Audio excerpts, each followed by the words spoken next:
Welcome back. This is a continuation of the Star Trek campaign, though you may find that it is becoming more of a story and less of a D6 RPG. I hope you enjoy the story and the direction that we are going. Space: The Final Frontier. These are the Voyages. Season 6, Episode 1. Ghosts and Rookies. Location: Hangar Bay, USS Liberty, Earth Space Dock. Time: 3 months later. The USS Liberty has been fully repaired, refitted, and polished to a mirror shine for the diplomatic summit. The hangar deck is bustling with honor guards and Starfleet brass. Standing near the newly commissioned, pristine hull of the replacement Gold One are the 6 surviving veterans of Gold Flight. They look different. The trauma of the Kuiper Belt has aged them, hardened them. Matel's duranium faceplate and cybernetic eye track the movements in the hangar with mechanical precision, while Mrak stands beside him, her posture relaxed but her predatory eyes constantly scanning for threats. Jeklo is quietly field-stripping a phaser rifle. Mel Stufol leans against the landing strut of Gold 4. She has managed to get Starfleet quartermasters to officially approve a uniform modification. She wears standard dark trousers and a tailored, high-collared command jacket. The miniskirt is gone forever. She looks sharp, lethal, and entirely comfortable in her own skin, casually flipping the bone-hilted Klingon DK Tog General Kvok gave her between her fingers. Lieutenant Anna Shvetsov stands at the front of the group, chewing a piece of gum, her icy blue eyes fixed on the turbolift doors. "Stand up straight, Jeklo," Anna says, not looking back. "The replacements are coming down." "I'll stand straight when they earn it," the massive Orion grunts. The turbolift doors hiss open. Stepping onto the deck are 2 fresh-faced Starfleet officers.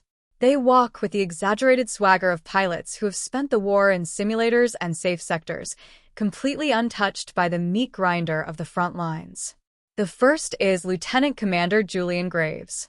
He is handsome, his hair perfectly coiffed, his uniform completely immaculate. He walks like he owns the ship. Trailing behind him is Ensign Kip Rix, a young, hyper-energetic human mechanic carrying a brand-new, top-of-the-line diagnostic PADD. Graves stops in front of Gold Flight. He looks them up and down, a condescending smirk playing on his lips. "So, this is the famous Gold Flight," Graves says, his voice dripping with unearned confidence. "I expected more. You guys look like you just crawled out of a plasma vent." "I'm Lieutenant Commander Graves, your new flight leader. This is Ensign Rix. He'll be taking over the right seat in Gold One." Anna doesn't blink. "Lieutenant Shvetsov, acting flight leader. Welcome to the Liberty, Commander." Rix, the young mechanic, walks past Anna and immediately starts inspecting the newly fabricated Gold One. He runs a hand over the immaculate duranium plating and scoffs. "Man, they really gave you guys the retro models, huh?" Rix laughs, tapping his PADD. "I looked over the maintenance logs from the previous mechanic. It's all right. Guy was using bypasses that were outdated in the Dominion War. Total duct tape engineering. Don't worry, I'll strip the manifold and modernize the EPS grid by 1800. Jeklo stops field stripping his rifle. The massive Orion takes one slow, heavy step forward. Dan O'Keefe grabs Jeklo's arm, holding him back, but Dan's eyes are blazing. "Sol's bypasses kept this flight wing alive while you were still trying to figure out how to put your boots on, Ensign. I suggest you leave his settings alone." Graves steps between them, holding up a hand. "At ease, Lieutenant. Rix is top of his class at Utopia Planitia. He knows what he's doing." Graves turns his attention to Mel, his eyes lingering on her a little too long, completely unaware of the minefield he is walking into. He flashes her a bright, arrogant smile. "And you must be Ensign Stufol," Graves purrs, leaning casually against Gold One. "I read your file. Deltan, right?" I've got to say, the new uniform is a tragedy. You're hiding some prime Starfleet assets under that jacket. If you're ever looking for some private tutelage on advanced flight maneuvers, my quarters are always open." The hangar bay goes dead silent. Mrak's tail stops twitching. Matel's cybernetic eye locks onto Graves' chest. Anna slowly stops chewing her gum. Mel stops flipping the Klingon dagger. She looks at Graves.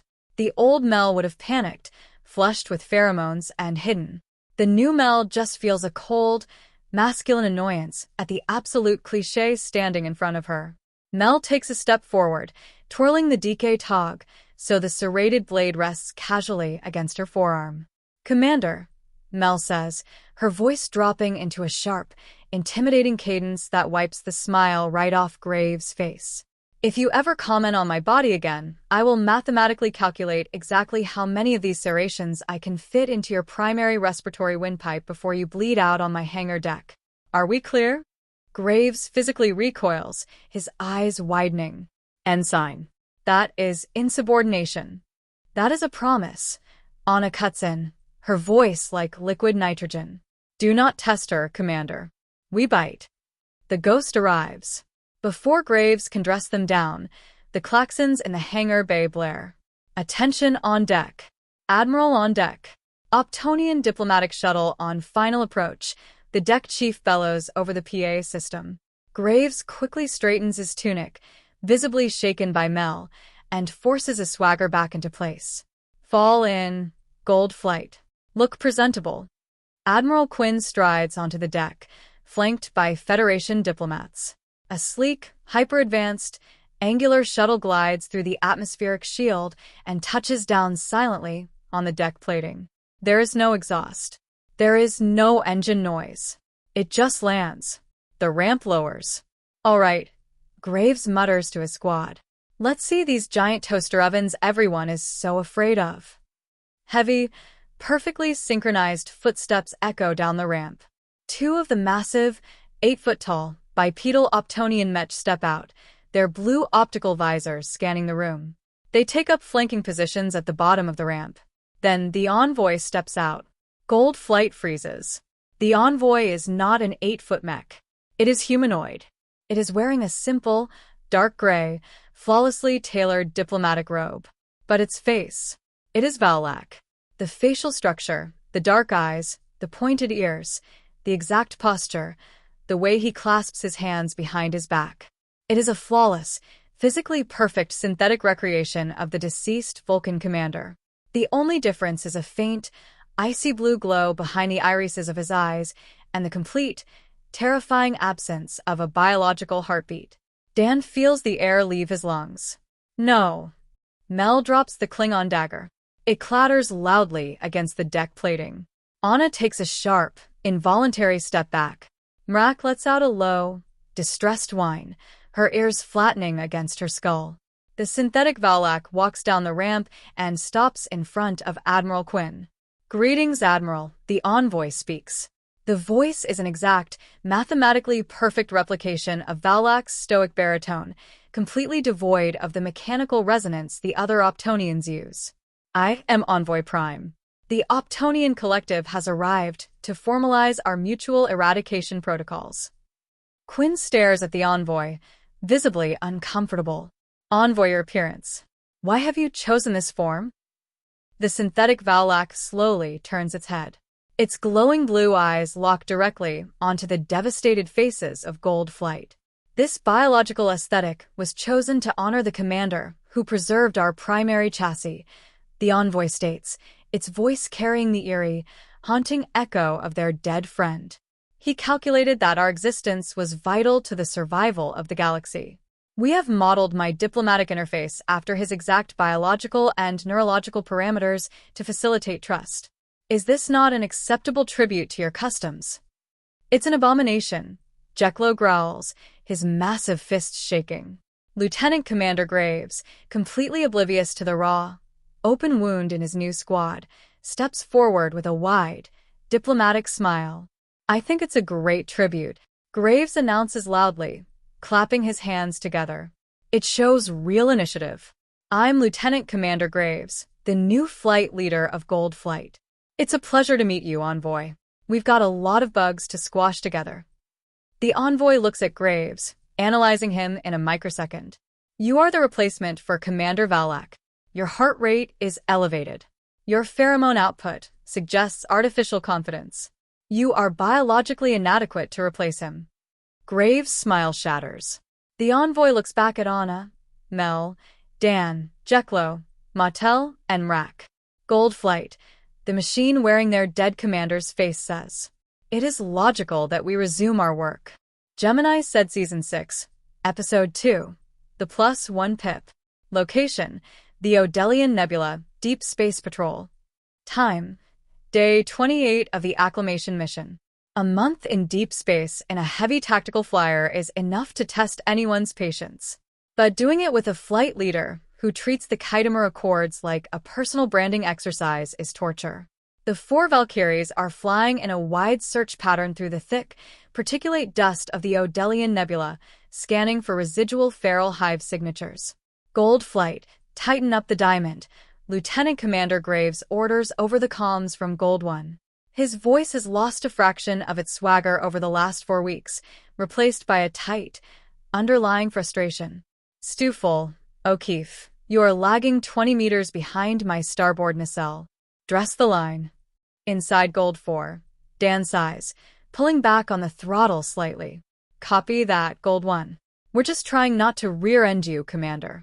It's the truth, and it's driving Graves and his mechanic, Ensign Rix, absolutely insane. Gold 1 is fresh off the Utopia Planitia assembly line. It has perfectly calibrated, factory-standard Starfleet specifications. But Gold 2, 3, and 4 are war dogs. Over the last year, Robert Saul, Mautel, and the rest of the crews heavily modified their ships.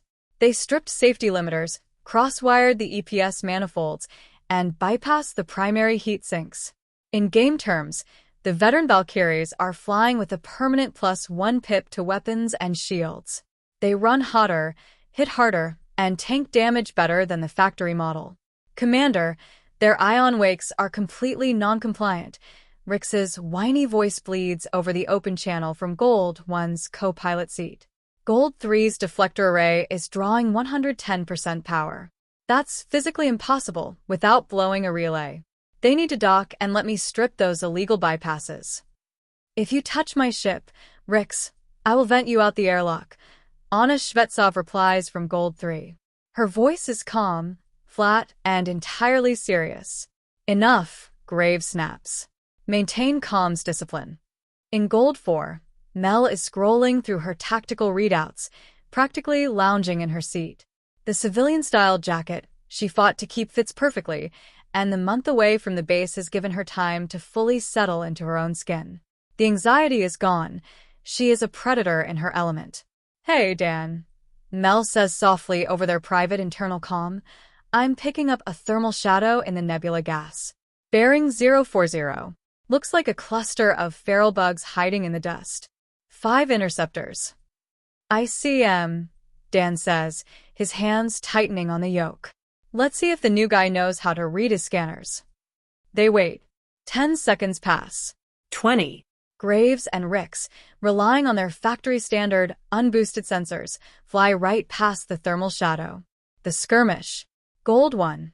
You have hostile signatures dropping out of the nebula gas directly above you, Anna Shvetsov finally announces, not even bothering to raise her voice. What?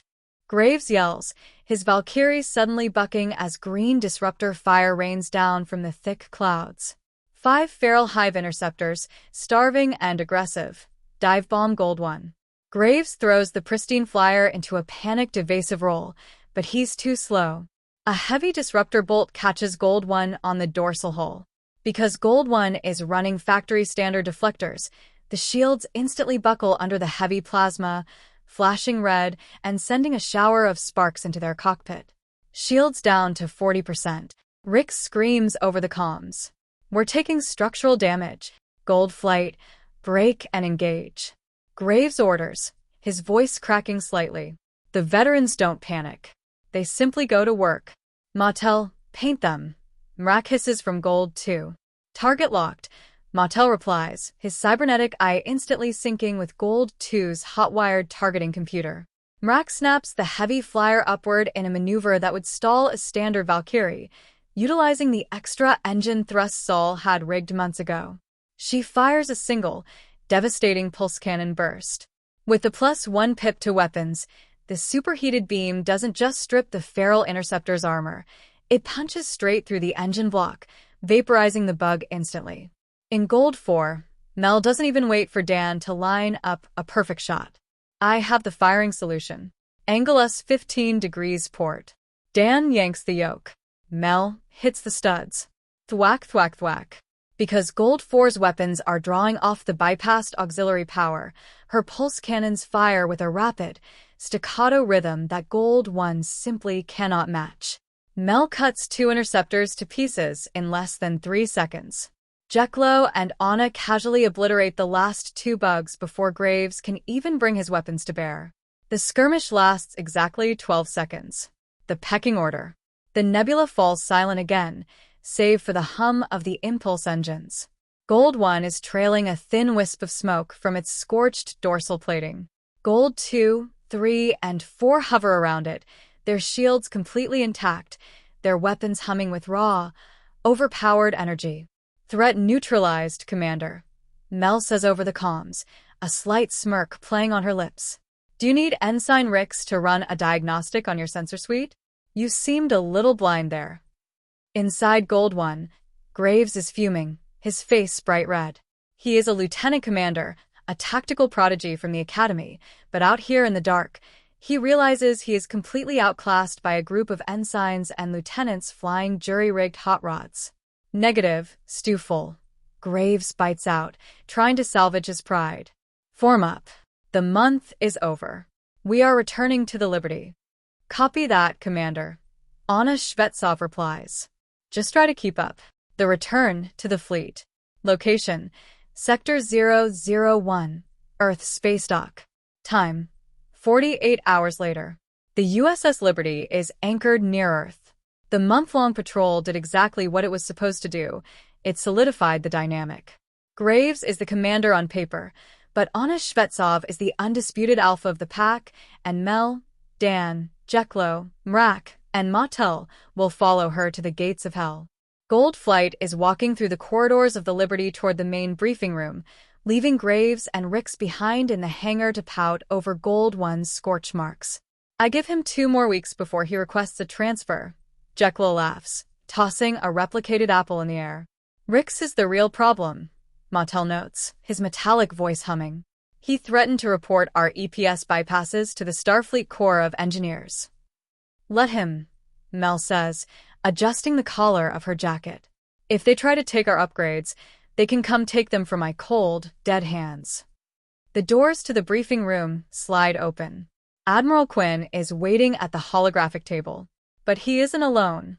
Standing beside the Admiral is the Optonian envoy, the synthetic machine wearing the flawless, eerie face of Commander Valak.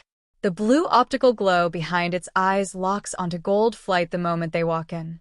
Take your seats, Gold Flight, Quinn says, his expression grim. The acclimation period is over. We have a crisis. Quinn taps the holotable.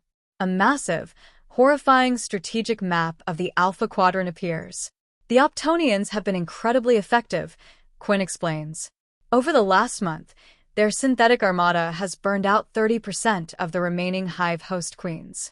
But the Hive mind is not a static enemy. The envoy, wearing Valak's face, steps forward.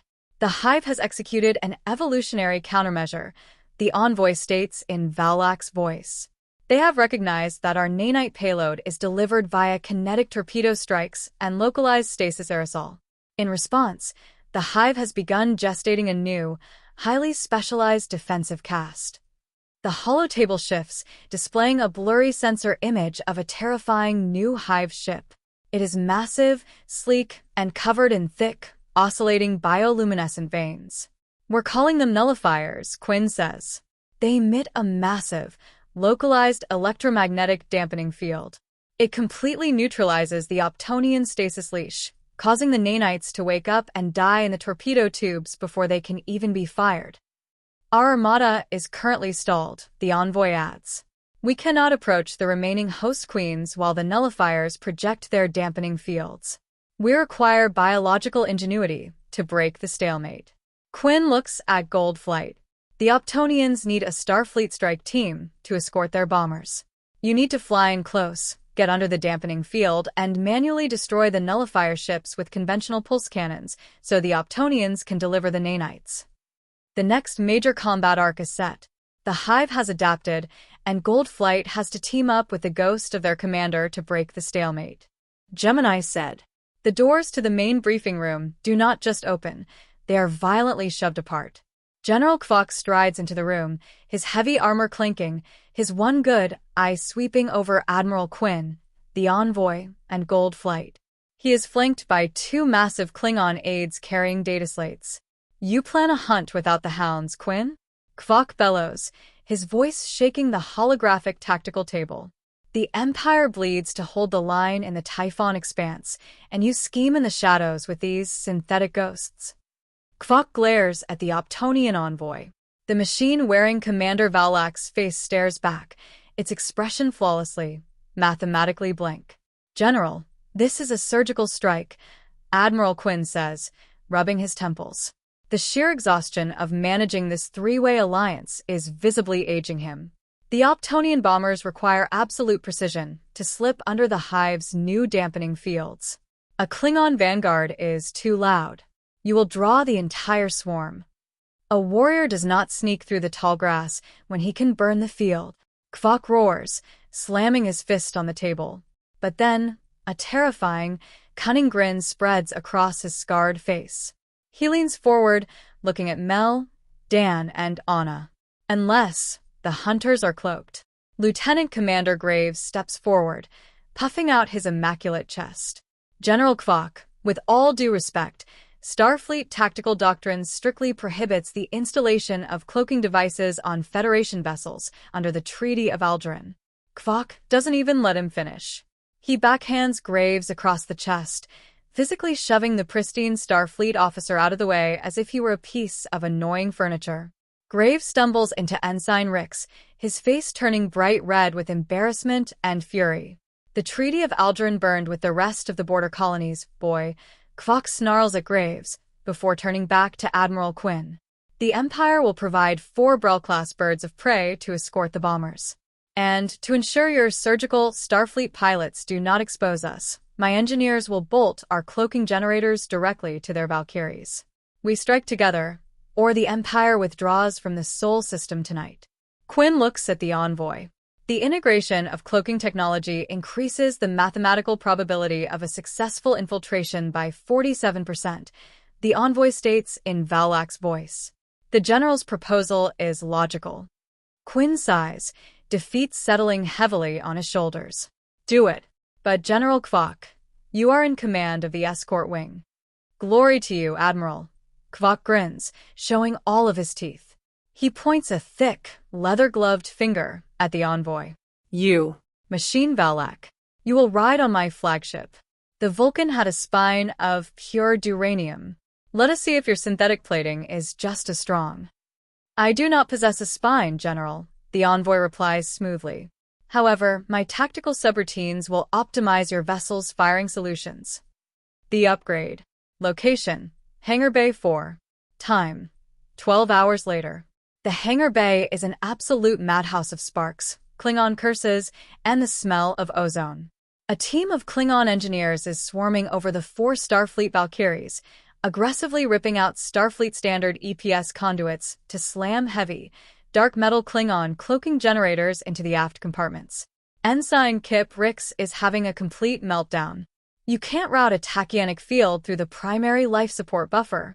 Rix shrieks, waving his Starfleet diagnostic PADD at a Klingon mechanic who is currently using a heavy hammer to force a cloaking coil into Gold One's engine block. You're going to irradiate the cockpit. The Klingon mechanic laughs, entirely ignoring him, and hits the coil harder. Over at Gold 4, Mel and Dan are helping another Klingon splice the cloak's power feed into their weapons array. Thanks to the illegal +1 pip upgrades they already have, the heavy flyer handles the massive power drain surprisingly well. It's a beautiful piece of hardware, Dan admits, wiping grease from his forehead as he secures the heavy cabling. But if the cloak drops while our shields are cycling, we'll be sitting ducks for about 4 seconds. Then we make sure we shoot first, Mel says, her hands moving expertly over the console. She looks over at Gold One, where Graves is standing with his arms crossed, glaring at Kvok's engineers. Anna walks up behind Mel, popping a piece of gum into her mouth. Graves is losing his mind. He tried to file a formal protest with the Admiral 30 minutes ago. Quinn told him to go pound sand. Good. Mrak purrs, dropping down from the top of Gold 2's chassis with feline grace.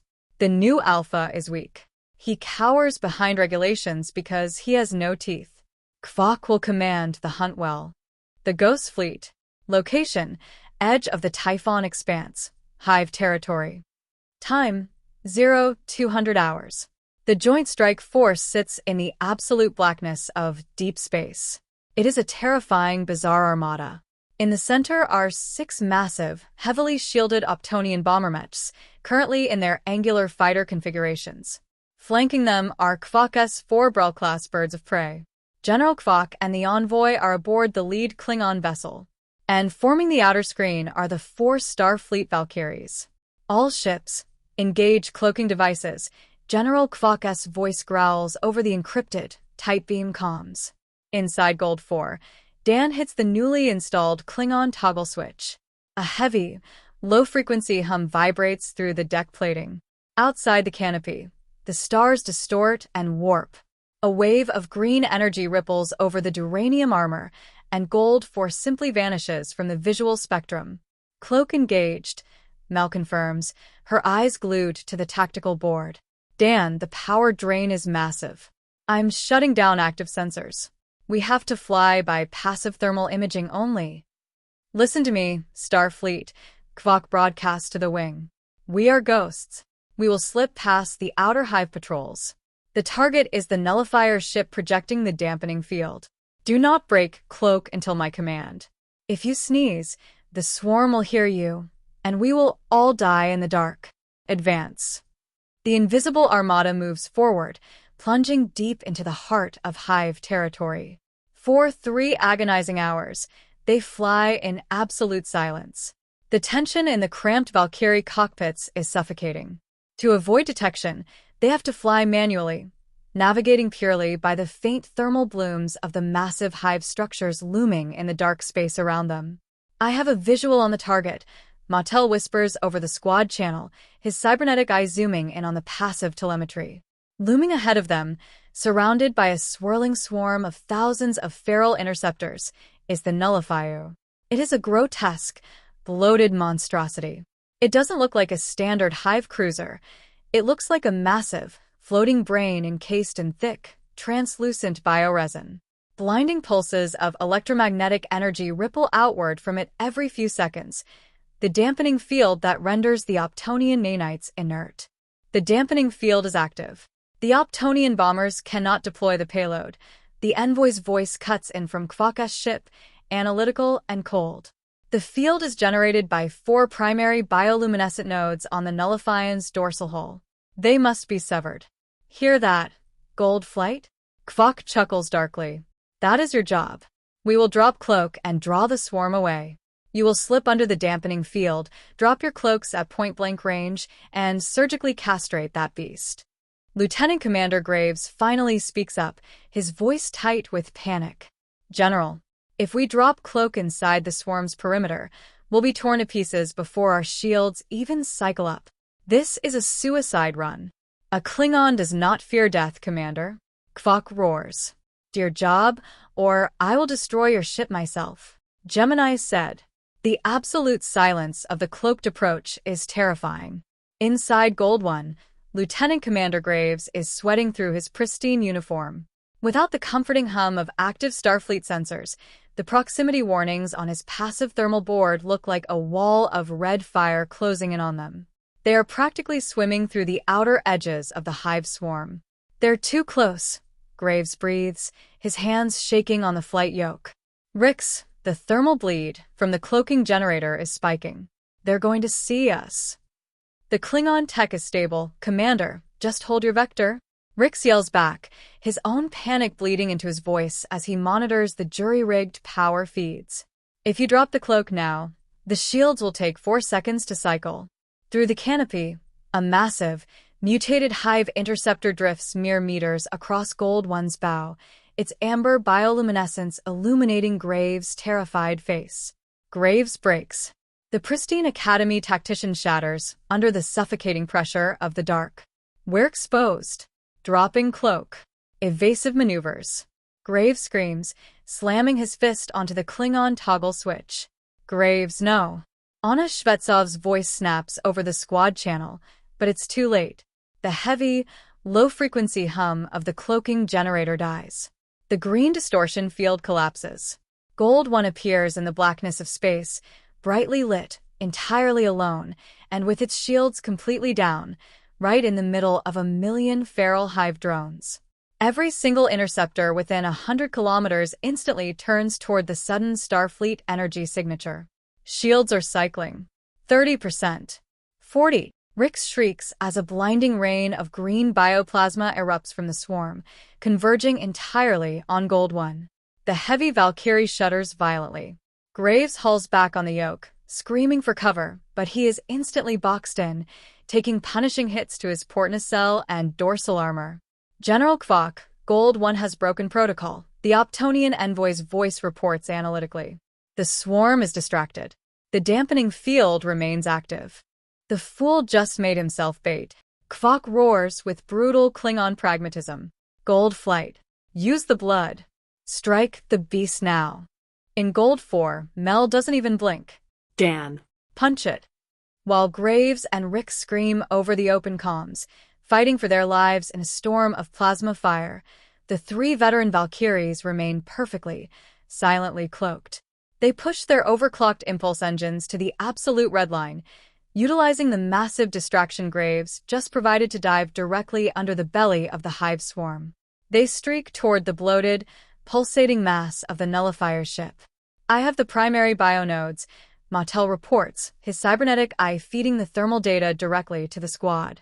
They are heavily shielded by the dampening field itself. We must be inside the perimeter to strike. Understood, Anna says icily. Dropping cloaks now. Gold 2, 3, and 4 shimmer into existence mere meters above the thick, translucent bioresin of the nullifier's hull. They are so close that the hive's automated defensive turrets can't even track them. Target locks acquired, Mel says, her thumb sliding over the firing stud. She feels the heavy, thrumming power of Gold 4's bypassed weapons grid. Say goodnight. In perfect, lethal synchronization, the 3 Valkyries unleash their heavy pulse cannons. Because they are using the legal +1 pip power bypasses that Ensign Rix despised, the beams are devastatingly intense. They punch straight through the thick, calcified armor protecting the 4 glowing bioluminescent nodes. The nodes detonate in massive geysers of white-hot plasma and boiling bioresin. The nullifier lets out a localized, psychic shockwave that rattles the bulkheads of the heavy flyers.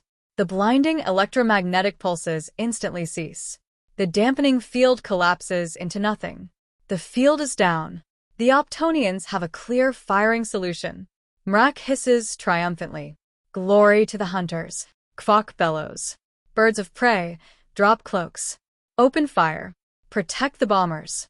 The dark space of the Typhon expanse erupts as the 4 Klingon warships and the 6 massive Optonian bombermechs decloak simultaneously.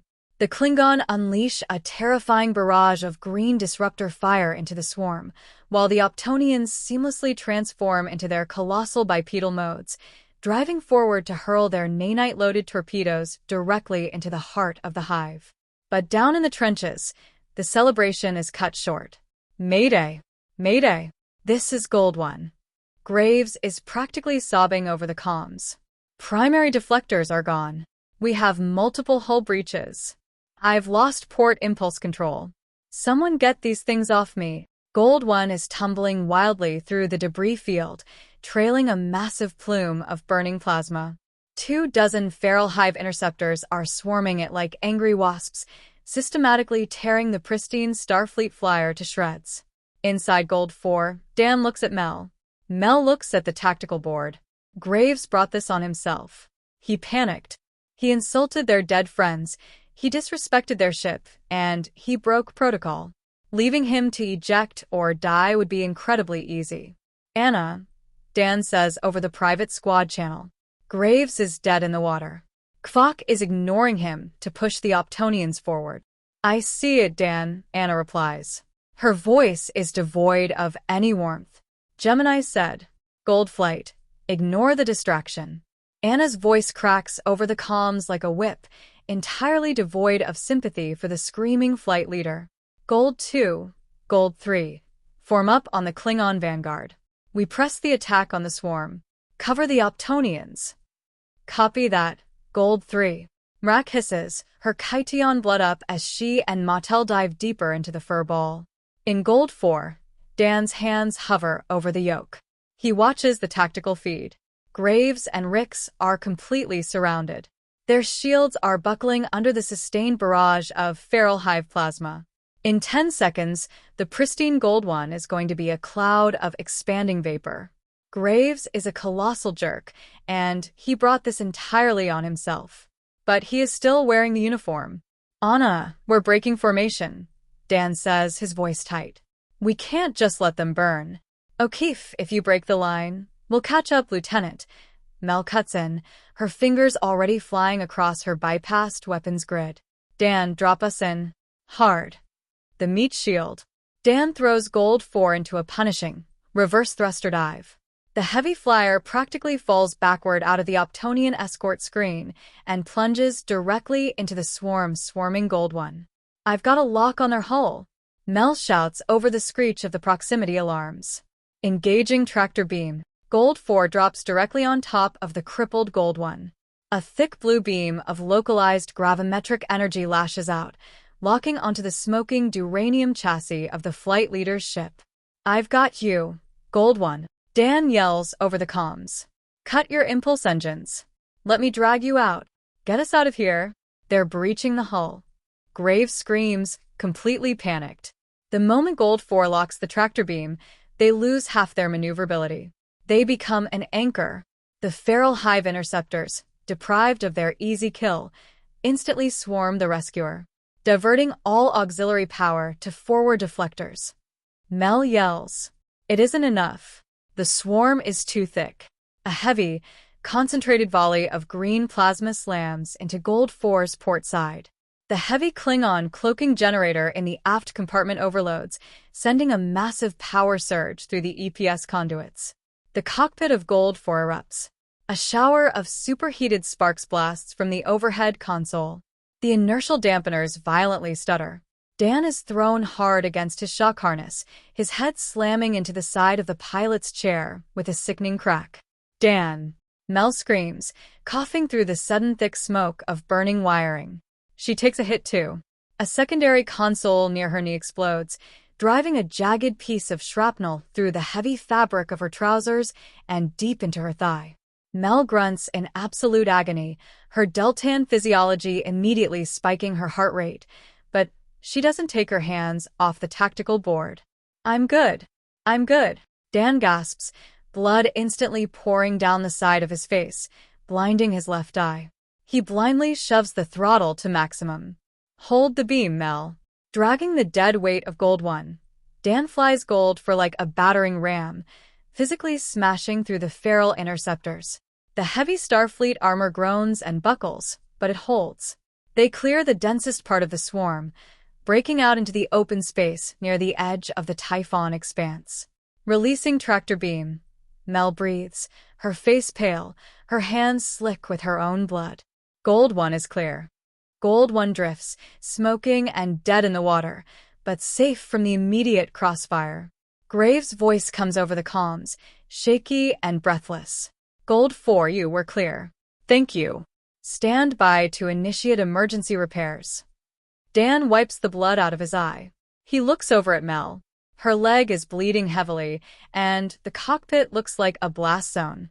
But her eyes are burning with that same fierce, unbreakable fire she found in herself. Negative, Gold One, Dan says, his voice dropping into a low, terrifying growl. Sit in the dark and wait for a tow. We have a mission to finish. Dan hauls the yoke hard to starboard. Bleeding, sparking, and trailing smoke, Gold 4 turns its back on the pristine flight leader and rockets straight back into the absolute hell of the hive swarm. The Butcher's Bill. Location: Main Sickbay, USS Liberty. Time: 6 hours later. The battle is over. The nullifier is dead, and the Optonians successfully delivered their nanite payloads into the hive structures. But the cost was steep. The sickbay is packed with wounded from the Liberty's fighter wings. Dan is sitting on the edge of a biobed. A medical technician has just finished sealing a massive, jagged laceration across the side of his head with a dermal regenerator. He looks exhausted, his uniform charred and smelling of ozone. In the next bed over, Mel is lying back, her leg elevated and wrapped in a heavy Starfleet medical cast. The shrapnel was deep, tearing through muscle. The Andorian CMO had to completely reconstruct the tissue. The doors to the sickbay slide open. Lieutenant Commander Graves and Ensign Rix walk in. They are completely uninjured. Their uniforms are slightly rumpled from being tossed around their cockpit, but there isn't a drop of blood on them. The busy sickbay suddenly goes very quiet. Graves walks over to Dan and Mel's biobeds.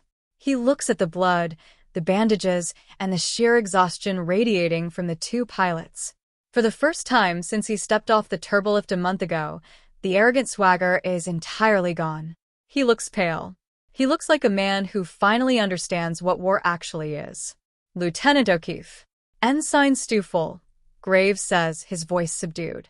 He clears his throat awkwardly. The deck chief says Gold 4 is offline. Structural integrity is compromised across the port chassis. It's going to take 3 weeks in dry dock to rebuild the power grid. The ship can be repaired faster than flesh, Commander. Mel replies quietly, not sitting up. Her voice is calm, devoid of anger, which somehow makes it cut deeper. Graves looks at her cast. He looks at the blood on Dan's collar. You saved my life, Graves says softly.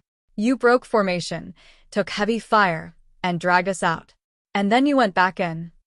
Dan meets Graves' eyes. The blue-collar pilot doesn't offer a salute, and he doesn't offer a smile. We didn't do it for you, Commander, Dan states flatly. We did it because Gold Flight doesn't leave its wingmen behind, even the ones who don't know how to fly yet. Graves swallows hard. He opens his mouth to pull rank, to defend his pride, but he realizes he has absolutely no ground to stand on. He nods slowly, a flush of deep shame creeping up his neck. Understood, Graves says quietly. He turns and walks out of the sickbay, Ensign Rix trailing silently behind him. From the corner of the room, Anna Shvetsov, Jeklo, Mottel, and Mrak step out of the shadows. They are bruised and exhausted, but they are all walking. Anna walks up to the biobed and rests a hand gently on Dan's shoulder, then looks down at Mel. You two are idiots, Anna says, though the ice in her voice has completely melted. But you're idiots. Good flying. Thanks, boss. Mel smiles faintly, closing her eyes as the painkillers finally kick in. Gemini said Season 6, Episode 3, The Orbit of Others. Location, Civilian Promenade, Starbase 12. Time, 1 week into the dry dock period. The USS Liberty feels incredibly empty. With Anna, Jeklo, Mottel, and Mrak deployed on the Optonian diplomatic escort mission, the loud, chaotic energy that usually defines Gold Flight is gone. For the first few days, the silence was a relief. Mel and Dan spent their time in the physical therapy ward, Dan recovering from a severe concussion, and Mel letting the dermal regenerators knit the muscle in her thigh back together. But once they were cleared for light duty, the boredom set in. Then the transport from Earth arrived. Dan. A voice cuts through the ambient noise of the Starbase promenade. Mel and Dan both turn. Jogging through the crowd is a human woman in civilian clothes. She has bright, intelligent eyes, a messy ponytail, and an expression of absolute, overwhelming relief. Sarah, Dan breathes. He drops his cane, ignoring the dull throb in his head, and meets her halfway. They collide in a fierce, desperate embrace. Sarah buries her face in Dan's neck, her shoulders shaking as the reality of nearly losing him in the Kuiper Belt finally catches up to her. Dan holds her tight, burying his hands in her hair, his eyes squeezed shut. Mel stands a few feet away, leaning heavily on her own cane. She watches them. She knew Dan was engaged. He talked about Sarah, a civilian structural engineer back in San Francisco, all the time during their long patrols, but seeing them together is different. Seeing the absolute, unshakable anchor that Dan has waiting for him makes the vastness of space feel suddenly very small and very warm. Mel smiles, genuinely happy for her co-pilot. But beneath the smile, a cold, heavy knot begins to form in her stomach. The third wheel. Location: the Starlight Lounge. Time: 3 days later. And then, Sarah laughs, her eyes wide as she looks at Mel across the dinner table. He actually tries to tell me that impulse manifolds are romantic. Like, he brought me a perfectly machined EPS coupling for our 1-year anniversary.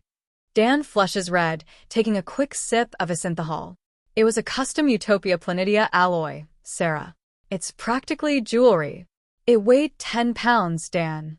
Sarah giggles, leaning over to rest her head affectionately on his shoulder. Dan wraps an arm around her, kissing the top of her head. Mel sits on the other side of the booth. She is wearing her dark, tailored civilian jacket, nursing a glass of Saurian brandy. She forces a laugh, swirling the amber liquid in her glass. He's a mechanic, Sarah. You're lucky he didn't wrap up a plasma spanner.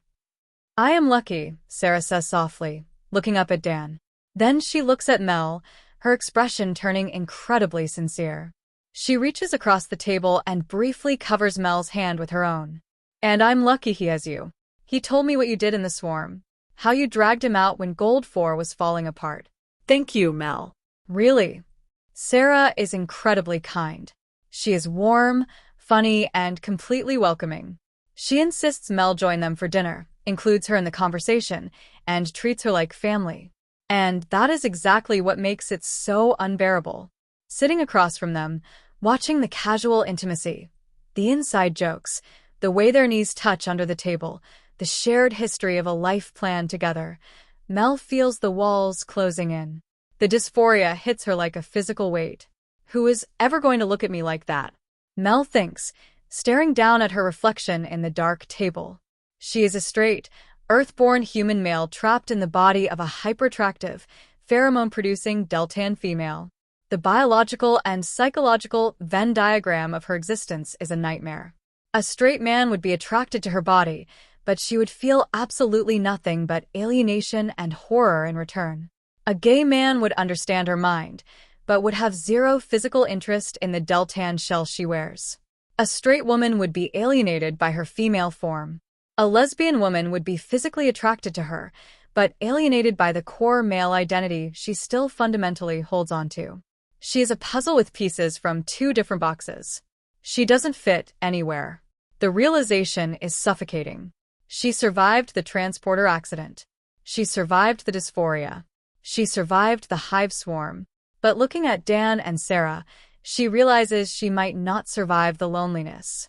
There is no one waiting for her. There might never be anyone waiting for her. Excuse me, Mel says suddenly, her voice tighter than she intended. She stands up, grabbing her cane. I'm really sorry, Sarah.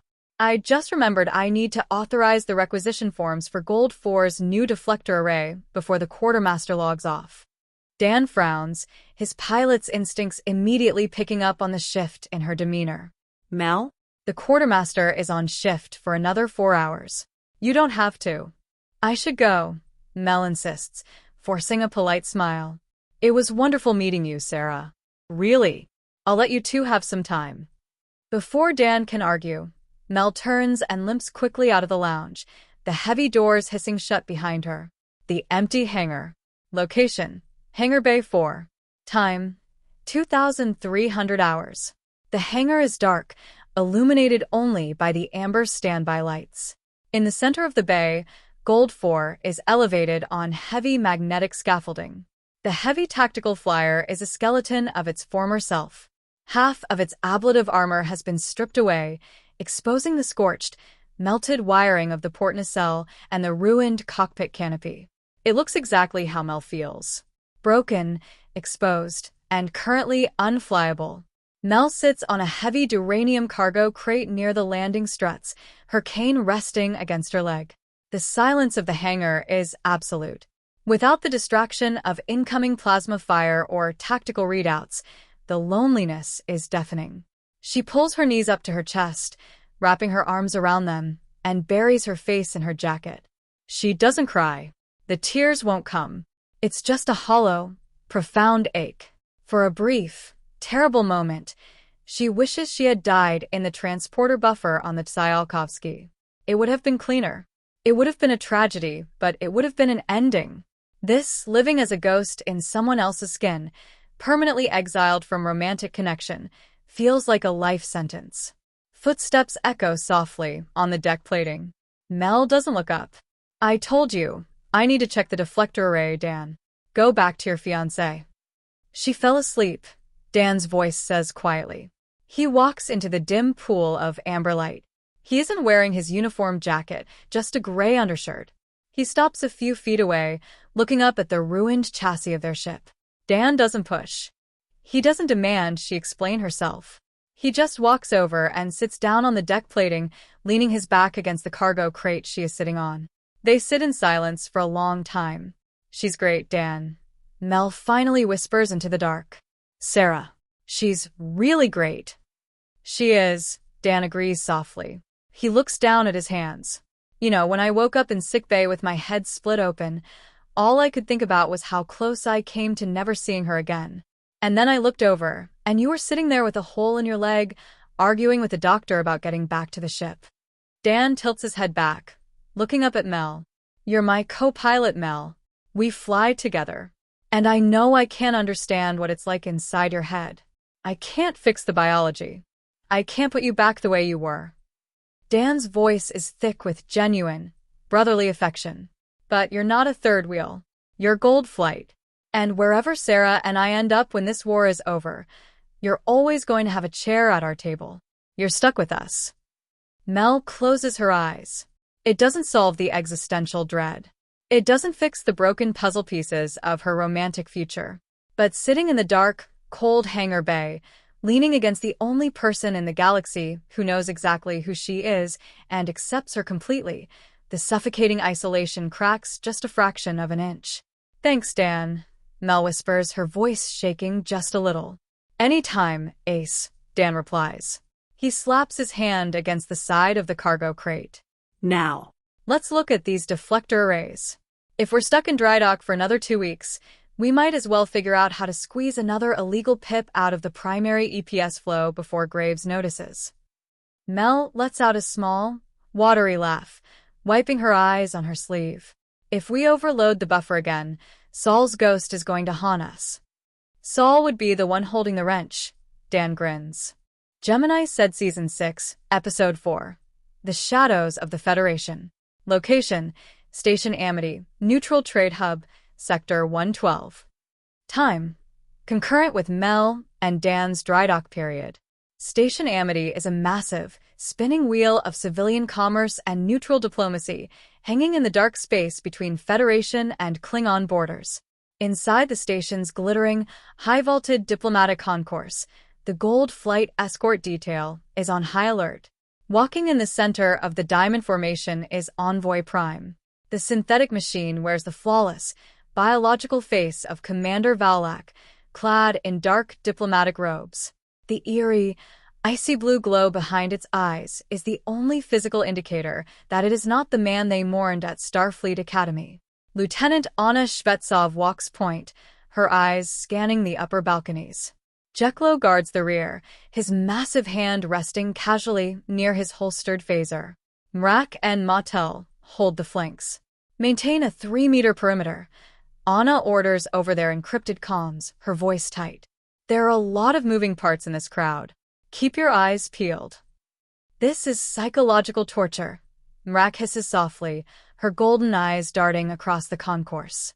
Walking behind the scentless ghost of the pack leader. It makes my fur stand on end. Focus on the mission, Lieutenant, Martel says.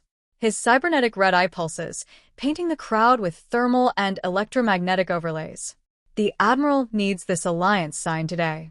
Envoy Prime walks with mathematically perfect strides. It turns its head slightly toward Mrak. Your biological stress indicators are elevated, Lieutenant Mrak, the envoy states in Valak's exact, stoic baritone. If my current aesthetic is causing unit degradation, I can modulate my vocal harmonics to deviate from Commander Valak's baseline by 14%. Don't. Anna snaps, not looking back. Just keep walking. The black badges. The diplomatic suite is located at the end of a long, narrow observation corridor overlooking the station's primary docking ring. As Gold Flight leads the envoy into the corridor, the ambient lighting suddenly flickers and dies. The heavy blast doors at both ends of the hall slam shut, sealing them in with a heavy, metallic thud.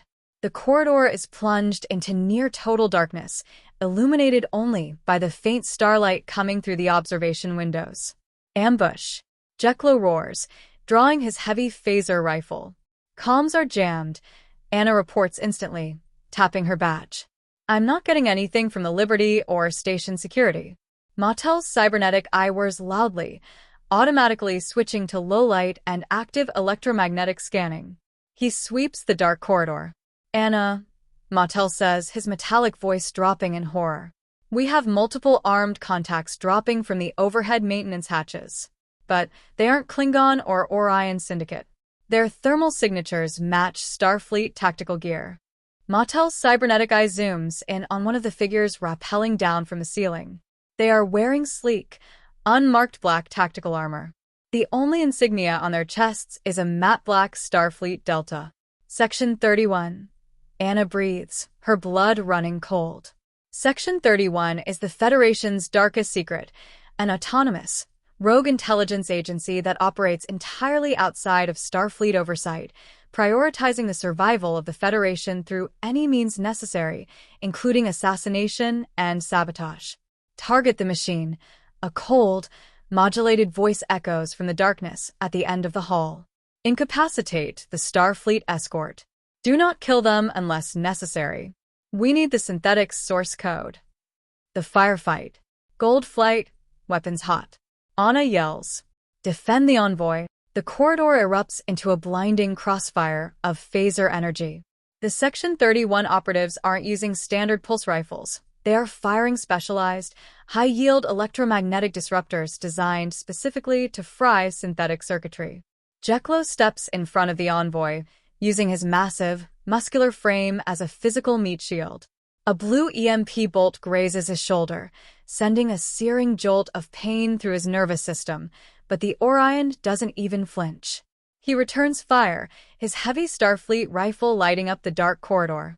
They're flanking us, Matel shouts, tracking the invisible, stealth-suited operatives creeping along the walls. Mrak doesn't wait for orders.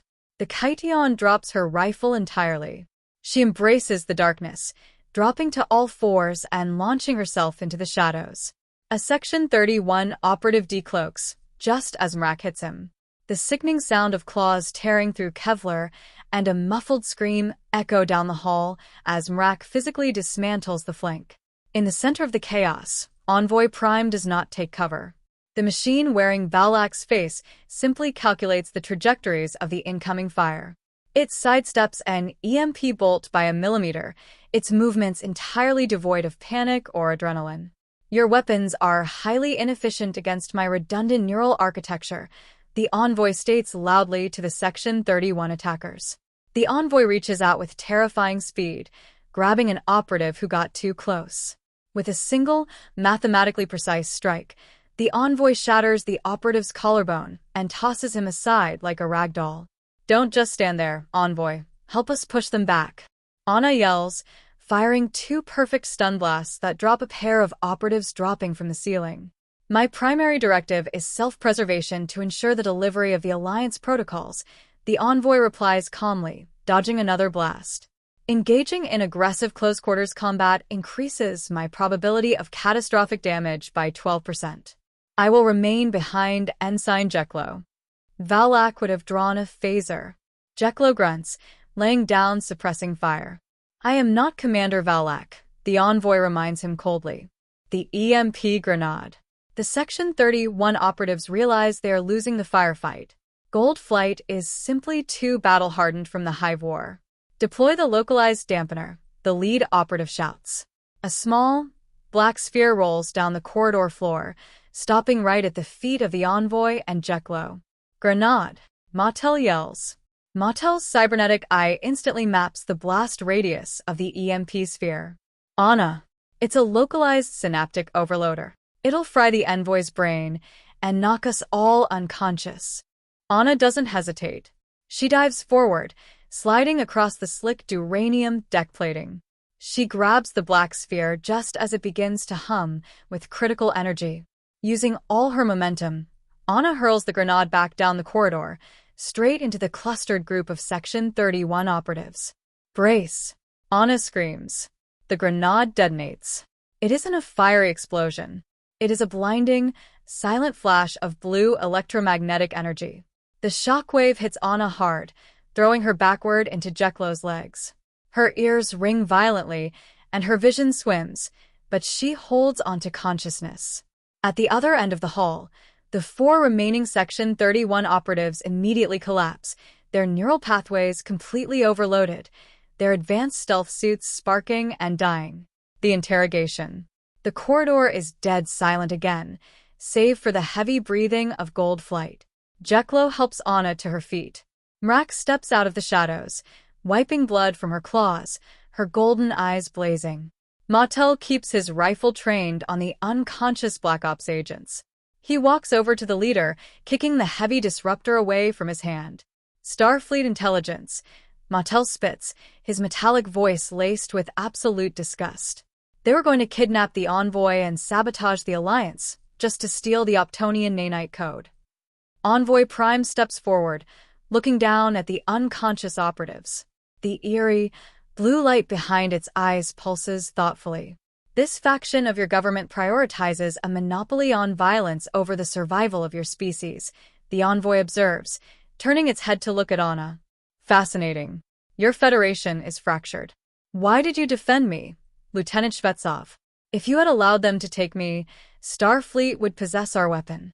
Anna glares at the machine, wearing her dead friend's face. She steps right up to the Envoy, ignoring the fact that it could snap her neck in a microsecond. Because we aren't Section 31, Anna says, her voice colder than the vacuum of space. We were the gold. We gave our word. And the man whose face you're wearing gave his life, so you could finish the job. We don't dishonor our dead by stabbing our allies in the back.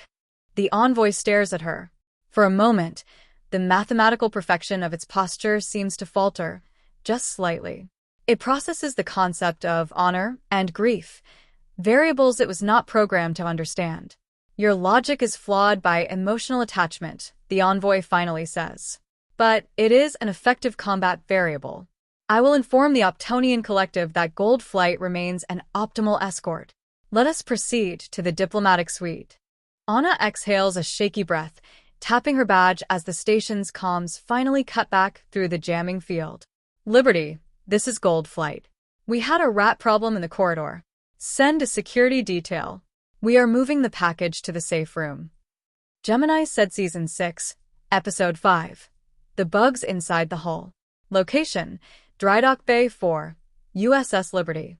Time, 0200 hours.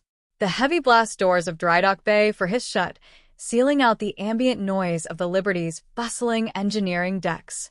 Lieutenant Anna Shvetsov walks over to the manual override panel and punches in a heavy encryption lockout code.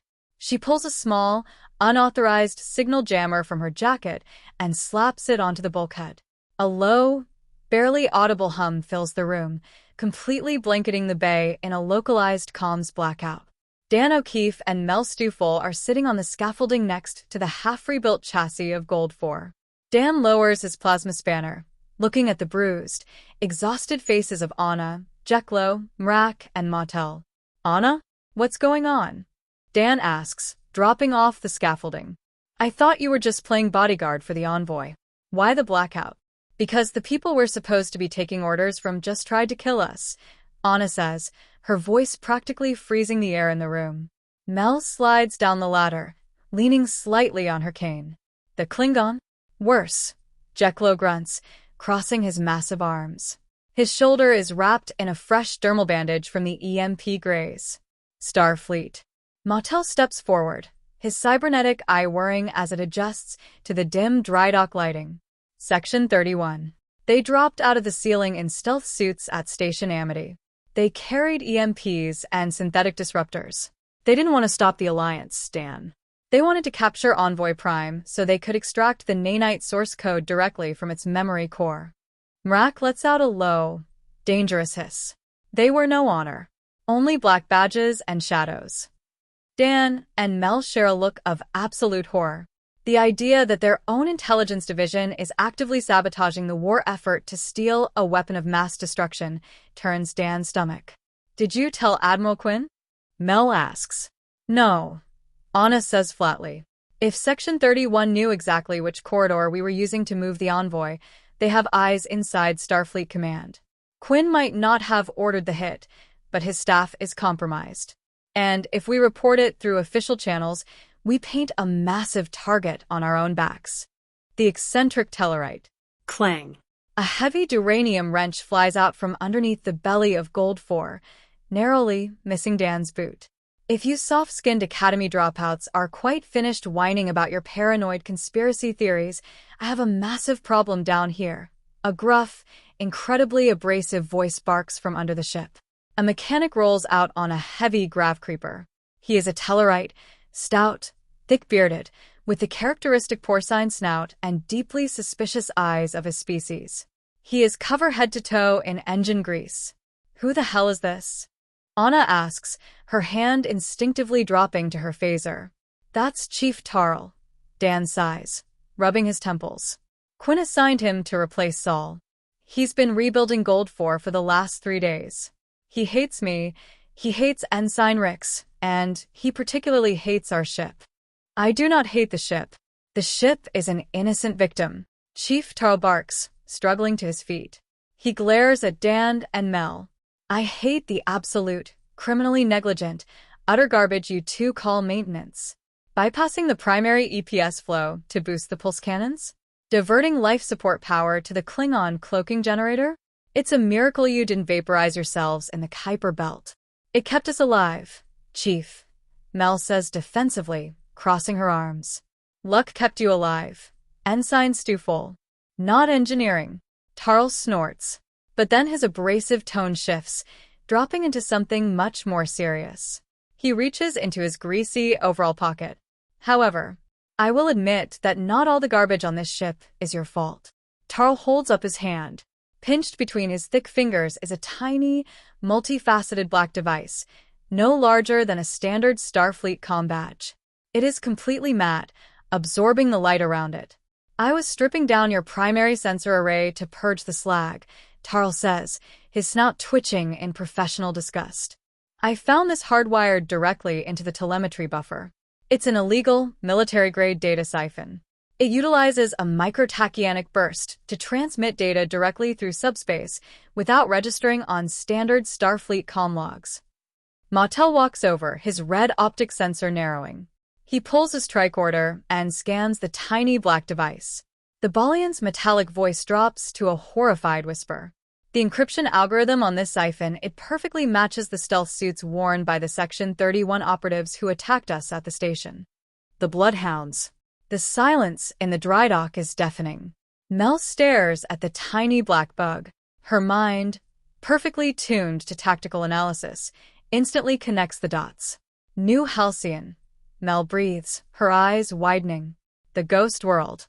The empty torpedo casing. What about it? Dan asks. Think about it, Mel says, her heart beginning to race. We found the empty torpedo. We brought it back. And ever since then, Gold Flight has been the tip of the spear. We found the Tartarus Black Site. We found the Optonians. We chased them to Earth. Section 31 didn't have to look for the rogue armada. Anna's icy eyes narrow. They just had to put a tracker on the best bloodhounds in the fleet and let us do the hunting for them. Every time we ran a scan, every time we fired a weapon, every time we tracked a synthetic signature, this bug was transmitting our exact coordinates and tactical telemetry straight to Section 31. Tarl grunts, tossing the bug onto a nearby work table. You weren't just being tracked. You were being recorded. Jeklo punches the heavy duranium scaffolding, leaving a dent in the metal. We led the assassins right to the envoy. And the envoy is walking around wearing Valak's face, Dan adds, the anger finally boiling over. If Section 31 gets their hands on the Nanites because of data they stole from our ship, Valak and Saul died for absolutely nothing. They'll use those bugs to blackmail the Klingon, the Romulans, everyone. Anna looks at the tiny black device sitting on the table. The acting flight leader takes a slow, deep breath, stepping into the immense shoes her commander left behind. All right, Anna says, her voice turning into a weapon. We are entirely off the grid. We can't trust Command, and we definitely can't trust Graves. We are Gold Flight, and we solve our own problems. Anna looks around at her squad. The veterans. The survivors. They wanted to use us as bloodhounds, Anna says, a terrifying, predatory smile touching the corners of her mouth. Let's show them what happens when the hounds bite back. Gemini said. Anna reaches out and plucks the matte black tracking device off the Tellaride's workbench. She holds it up, her icy blue eyes reflecting the dim amber light of the dry dock. We aren't going to hide, Anna says, her voice as hard as duranium. We are going to play spy games with Section 31. They operate in the shadows because they're terrified of the light. We're going to shine a massive, disruptor green spotlight right on them. Dan steps forward, his brow furrowed. Anna, if you take that to Admiral Quinn, they'll just deny it. Or worse, Quinn is already in on it. I'm not taking it to Quinn, Anna replies, a ruthless smirk touching her lips. She looks over at Mel. Stew full. Go get your jacket. And bring that dagger the General gave you. Mel's eyes widen as she realizes exactly what Anna is planning. You want to weaponize the Klingon against Starfleet intelligence. Section 31 wants to steal the Optonian weapon and sabotage the Alliance, Anna says, turning toward the heavy blast doors. Let's see how they handle an angry Klingon general who just found out his so-called allies are trying to rob him of a glorious death in combat. The Den of the Hound. Location: Klingon Embassy Wing, Starbase 12. Time: 0400 hours. The corridors of the Klingon diplomatic wing smell of replicated blood wine, ozone, and hot metal. Anna, Mel, and Jeklo march past the heavily armed Klingon guards. The guards cross their polearms, but Jeklo simply glares at them, his massive Orion frame easily matching their bulk, while Mel casually rests her hand on the bone-hilted DK Tog at her waist. Recognizing the blade of their general, the guards step aside. The heavy doors to General Kvok's private quarters hiss open. Kvok is sitting at a massive iron table, surrounded by holographic tactical maps of the Typhon expanse, drinking from a massive metal flagon. He looks up, his one good eye narrowing at the intrusion. Starfleet, Kvok rumbles, wiping dark wine from his beard. He spots Mel and lets out a rough, booming laugh. Ah. The Deltan who fights like a Targ. Have you come to test that blade on me again? We came to bring you a trophy, General, Anna says coldly. She steps up to the iron table and slams the tiny, black Starfleet bug right onto the center of the Typhon expanse map. Kvok frowns, leaning forward to inspect the matte black device. What is this Starfleet garbage? It's a parasite, Mel says, her voice sharp and commanding, dropping into the aggressive cadence she knows Kvok respects. It was hardwired into my ship's sensor array. For the last 6 months, a shadow faction within our own government has been tracking us. They used Gold Flight to find the Nanites, and they used us to find the Optonians. Anna steps forward. 4 hours ago on Station Amity, this same shadow faction deployed Black Ops assassins.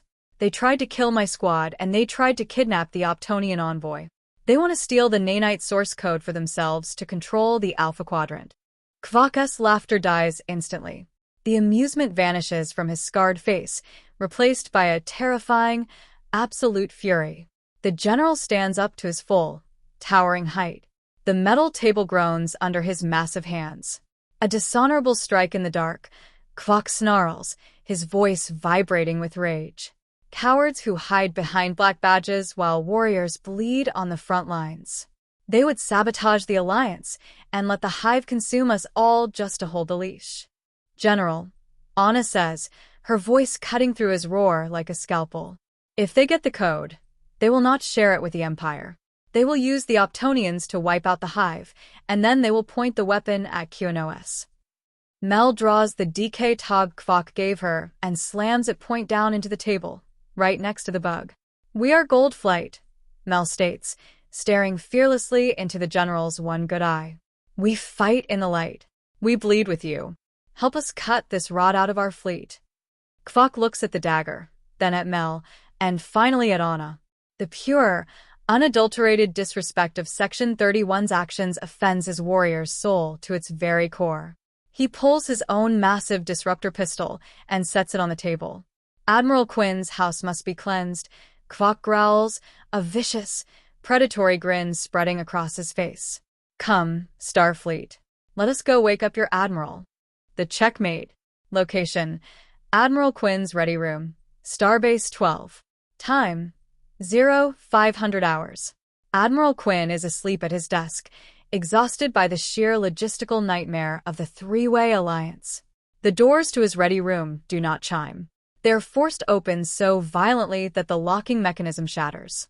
Quinn jolts awake, reaching for the phaser in his desk drawer, but freezes. Standing in his office is General Kvok, fully armored, looking like the god of war. Flanking the Klingon are Lieutenant Anna Shvetsov, Mel Stufel, and Jeklo. "General, what is the meaning of this?" Quinn demands, standing up. "Lieutenant Shvetsov, explain yourself." Kvok steps forward and throws the tiny black bug onto Quinn's pristine desk. "The meaning, Admiral, is that your house is infested with Pitaku." Kvok roars. Anna steps forward, completely bypassing military protocol. She rests her hands on the Admiral's desk, leaning in close. "Section 31, Admiral," Anna says, her voice dripping with venom. "They bugged Gold 4. They tracked us to the Optonians. And then they ambushed my squad and the envoy on Station Amity with EMPs and synaptic overloaders. They are trying to steal the nanite weapon, and they are willing to kill Starfleet officers to do it." Quinn stares at the black device on his desk. All the blood drains from his face. "Section 31. Attacked the envoy? Are you certain?" "We brought back their bodies, Admiral," Jeklo grunts. "They're locked in our holding cells." "Listen to me very carefully, Quinn," Kvok growls, leaning his massive knuckles on the desk. "The Empire bleeds alongside Gold Flight. We respect their courage. We do not respect your shadow spies. If I find out that Starfleet Command ordered this hit, the Alliance ends tonight. The Empire will turn its disruptors on Earth before we let cowards control the nanites." Quinn sinks back into his chair, looking absolutely devastated. He rubs his eyes, suddenly looking 10 years older. "I didn't order it," Quinn whispers, his voice hollow. "I swear to you, General." Section 31 answers to no one. If they're making a play for the Optonians, they've gone completely rogue. They're acting independently to secure Federation supremacy. "Then you have a choice, Admiral," Anna says, her icy demeanor locking Quinn in place. "You can pretend this didn't happen and General Kvok walks out that door and takes the Klingon fleet with him. Or you can give Gold Flight the authorization to hunt them down." Mel crosses her arms, standing shoulder to shoulder with the Klingon general.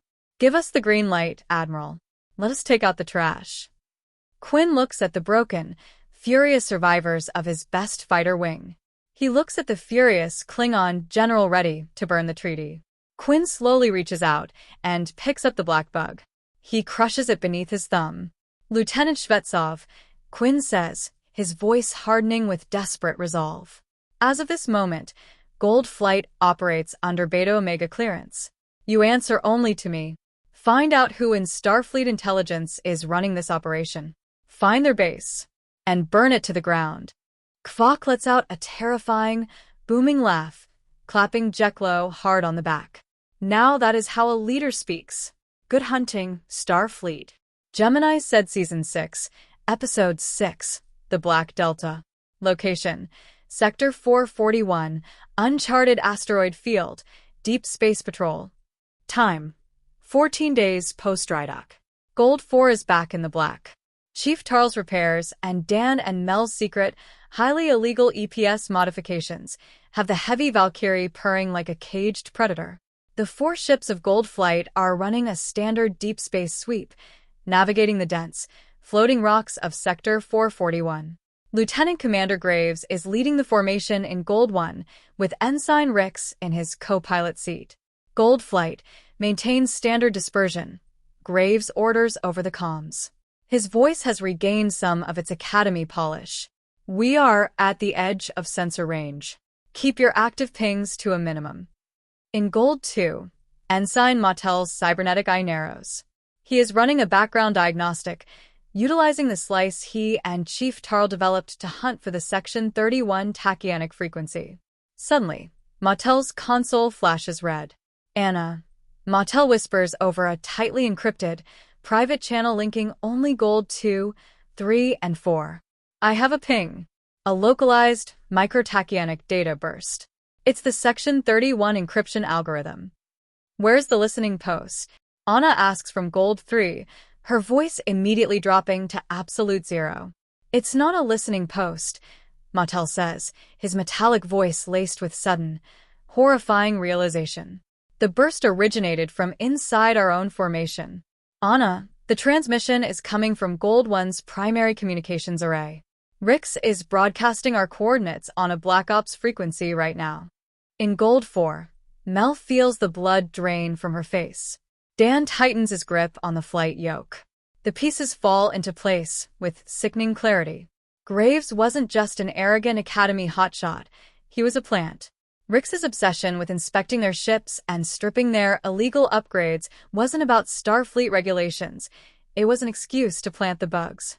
Graves, Anna says, switching to the open squad frequency. She doesn't yell. She speaks with the cold, lethal certainty of an executioner. Cut your engines. Power down your weapons. You are under arrest for high treason, conspiracy, and the attempted assassination of Starfleet officers. The masks come off. There is a moment of dead silence on the comms. Then, Graves lets out a soft, dark chuckle. The nervous, cowardly flight leader who panicked in the hive swarm is entirely gone. His voice drops an octave, becoming flat, cold, and utterly devoid of empathy. You really are excellent bloodhounds, Lieutenant Shvetsov, Graves says, the Section 31 operative finally revealing his true face. But you lack the vision to understand what must be done. The Optonians are a weapon. Starfleet cannot allow a rogue synthetic faction to hold a monopoly on our survival. Section 31 will secure the Nanite Code, and we will secure the Alpha Quadrant. By killing your own pilots. Dan yells. Acceptable casualties for the preservation of the Federation. Rix chimes in, his whiny tone replaced by the fanaticism of a true zealot. Initiating override protocol. Before Anna can order the squad to fire, Gold 1 executes a maneuver that a standard, factory-issue Valkyrie should not be physically capable of performing. Graves drops his ship into a violently tight axis spin, revealing that his pristine flyer has been packing highly classified, black market Section 31 thrusters under the hood the entire time. The dogfight. Gold 1 opens fire, but not with standard Starfleet plasma. Graves unleashes a barrage of blue, synthetic disrupting EMP bolts, the exact same weapons used by the assassins on Station Amity. Break. Break. Mel screams. The dogfight in the asteroid field is brutal, intimate, and devastating. They aren't fighting bugs. They are fighting a Starfleet Black Ops assassin who knows all of their tactical blind spots. Graves weaves through the jagged rocks with terrifying precision. He locks onto Gold 2. I can't shake his target lock. The EMP is scrambling our deflectors. Matel shouts, his console throwing sparks. Eject. Mrak, get out of there. Anna orders. Graves fires a concentrated blue beam directly into Gold 2's port engine block. The massive explosion rips the heavy flyer completely in half. A split second before the chassis vaporizes, 2 escape pods violently blast away from the wreckage, tumbling into the dark. Gold 2 is down. Dan yells, shoving his throttles to the red line to get an angle on Graves. I've got a lock, Mel shouts, her fingers slamming the firing stud. Gold 4's heavy pulse cannons chew into Graves' aft shields, but the Section 31 operative immediately drops a cluster of localized seismic charges into their flight path. The charges detonate, sending a shockwave of shattered asteroid debris directly into Gold 3 and Gold 4. "I've lost impulse control," Jeklo roars from Gold 3, fighting a dead yoke as their ship goes into an uncontrollable flat spin. "We're losing altitude. Gravity, well, is pulling us in." Dan grunts, his newly healed head bleeding again as Gold 4 takes a massive piece of rock to the canopy. Both Gold 3 and Gold 4 are caught in the gravity well of a massive, barren planetoid below them. Trailing fire and smoke, Anna, Jeklo, Dan, and Mel brace for impact. Crash. The two heavy flyers slam into the rocky, desolate surface of the planetoid, carving massive, burning trenches into the gray dirt before finally screeching to a halt. The shadow in the dark. Dan kicks the shattered canopy of Gold 4 open, dragging himself and a limping Mel out onto the barren rock. 50 yards away, Anna and Jeklo are pulling themselves from the smoking wreckage of Gold 3. Above them, hovering ominously in the black sky, is Gold 1. Graves has them perfectly dead to rights. Their ships are crushed, Gold 2 is floating in escape pods, and they are completely exposed on the surface. "You fought well, Gold Flight," Graves' voice echoes over their surviving comm badges. "But you chose the wrong side of history. For the Federation." The heavy forward pulse cannons on Gold 1 begin to glow with lethal energy. Mel grips her Klingon dagger, her eyes locked on the sky, refusing to look away. Anna stands tall beside Jeklo, squaring her shoulders. If they die on their feet. But the sky does not rain plasma. It ripples. Directly behind Gold 1, the stars distort and tear open. A massive, heavily armored Klingon Brel-class bird of prey drops its cloak. General Kvok kept his promise. He had been shadowing his bloodhounds the entire time. Traitorous attack. Kvok's roar practically shatters the comms channel. Before Graves can even react to the sudden, massive sensor signature behind him, the bird of prey unleashes a devastating, point-blank volley of heavy green disruptor fire. The Klingon weapons completely overwhelm Gold 1's Section 31 shields. The disruptors shear the starboard nacelle clean off the Valkyrie and core through the main impulse drive. Gold 1 instantly loses all power, tumbling helplessly in the planetoid's upper atmosphere, dead in the water. Going thermal. "Starfleet, we have disabled the assassin." Kvok barks over the comms to the survivors on the ground. "I am locking transporter beams onto his cockpit. We will rip the secrets of his shadow agency from his mind, piece by piece." Inside the darkened, sparking cockpit of Gold 1, Graves looks at his console. He has failed. The Klingon have him, and if he is interrogated, Section 31's entire infrastructure will be exposed to Admiral Quinn and the Empire. Graves looks at Ensign Rix. Rix is terrified, bleeding from a console explosion, but he gives Graves a slow, solemn nod. They are zealots to the bitter end. "For the Federation," Graves whispers. He flips open a hidden panel on his console and enters a 12-digit Alpha Black override code.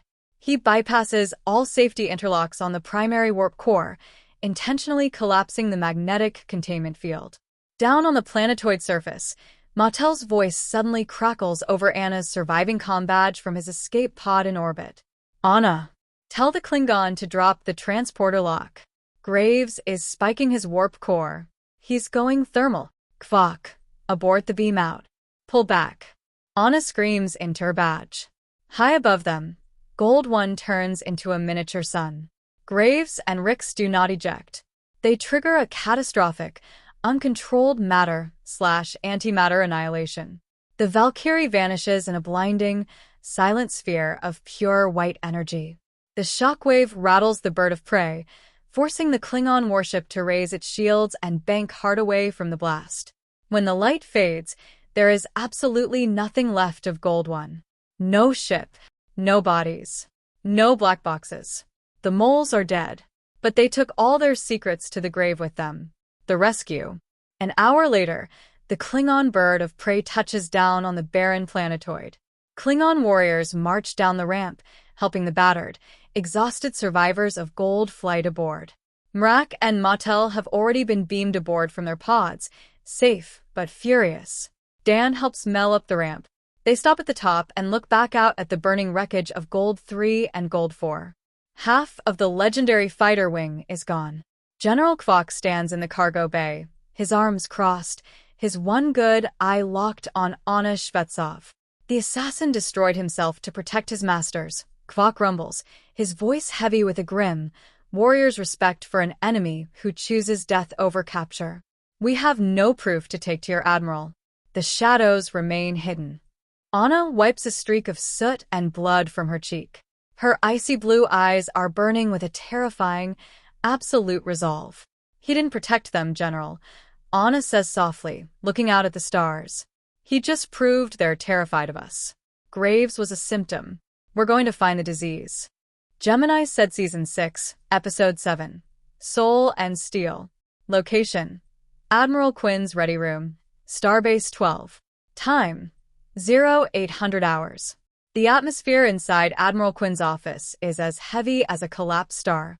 General Kvok stands by the door, his arms crossed, his armor still smelling of the ozone from the Bird of Prey's disruptor banks. Standing before the Admiral's desk are the survivors of Gold Flight. They are battered, bruised, and wearing hastily replicated field uniforms, having lost everything they owned in the wreckage of their Valkyries. Dan has a fresh dermal patch over his temple. Mel is leaning heavily on her cane, her leg throbbing with a dull ache. Anna stands at the center, rigid and unyielding. Lieutenant Commander Graves and Ensign Ricks initiated a catastrophic warp core breach, Anna reports, her voice devoid of emotion. They destroyed Gold 1 to prevent capture.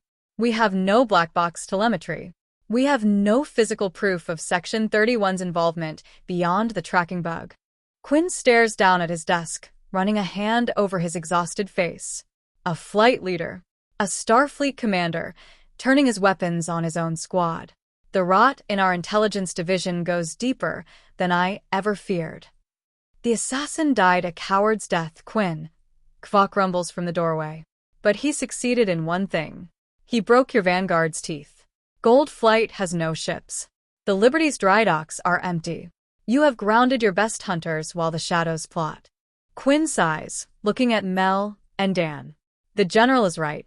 Requisitioning 4 new heavy tactical flyers from Utopia Planitia will take weeks, and I cannot trust the supply chain not to be compromised by Section 31 again. That will not be necessary, Admiral. Envoy Prime steps out of the shadows of the Ready Room. The synthetic machine, wearing the flawless face of Commander Valak, looks at the battered pilots. Commander Valak gave his life to preserve our payload.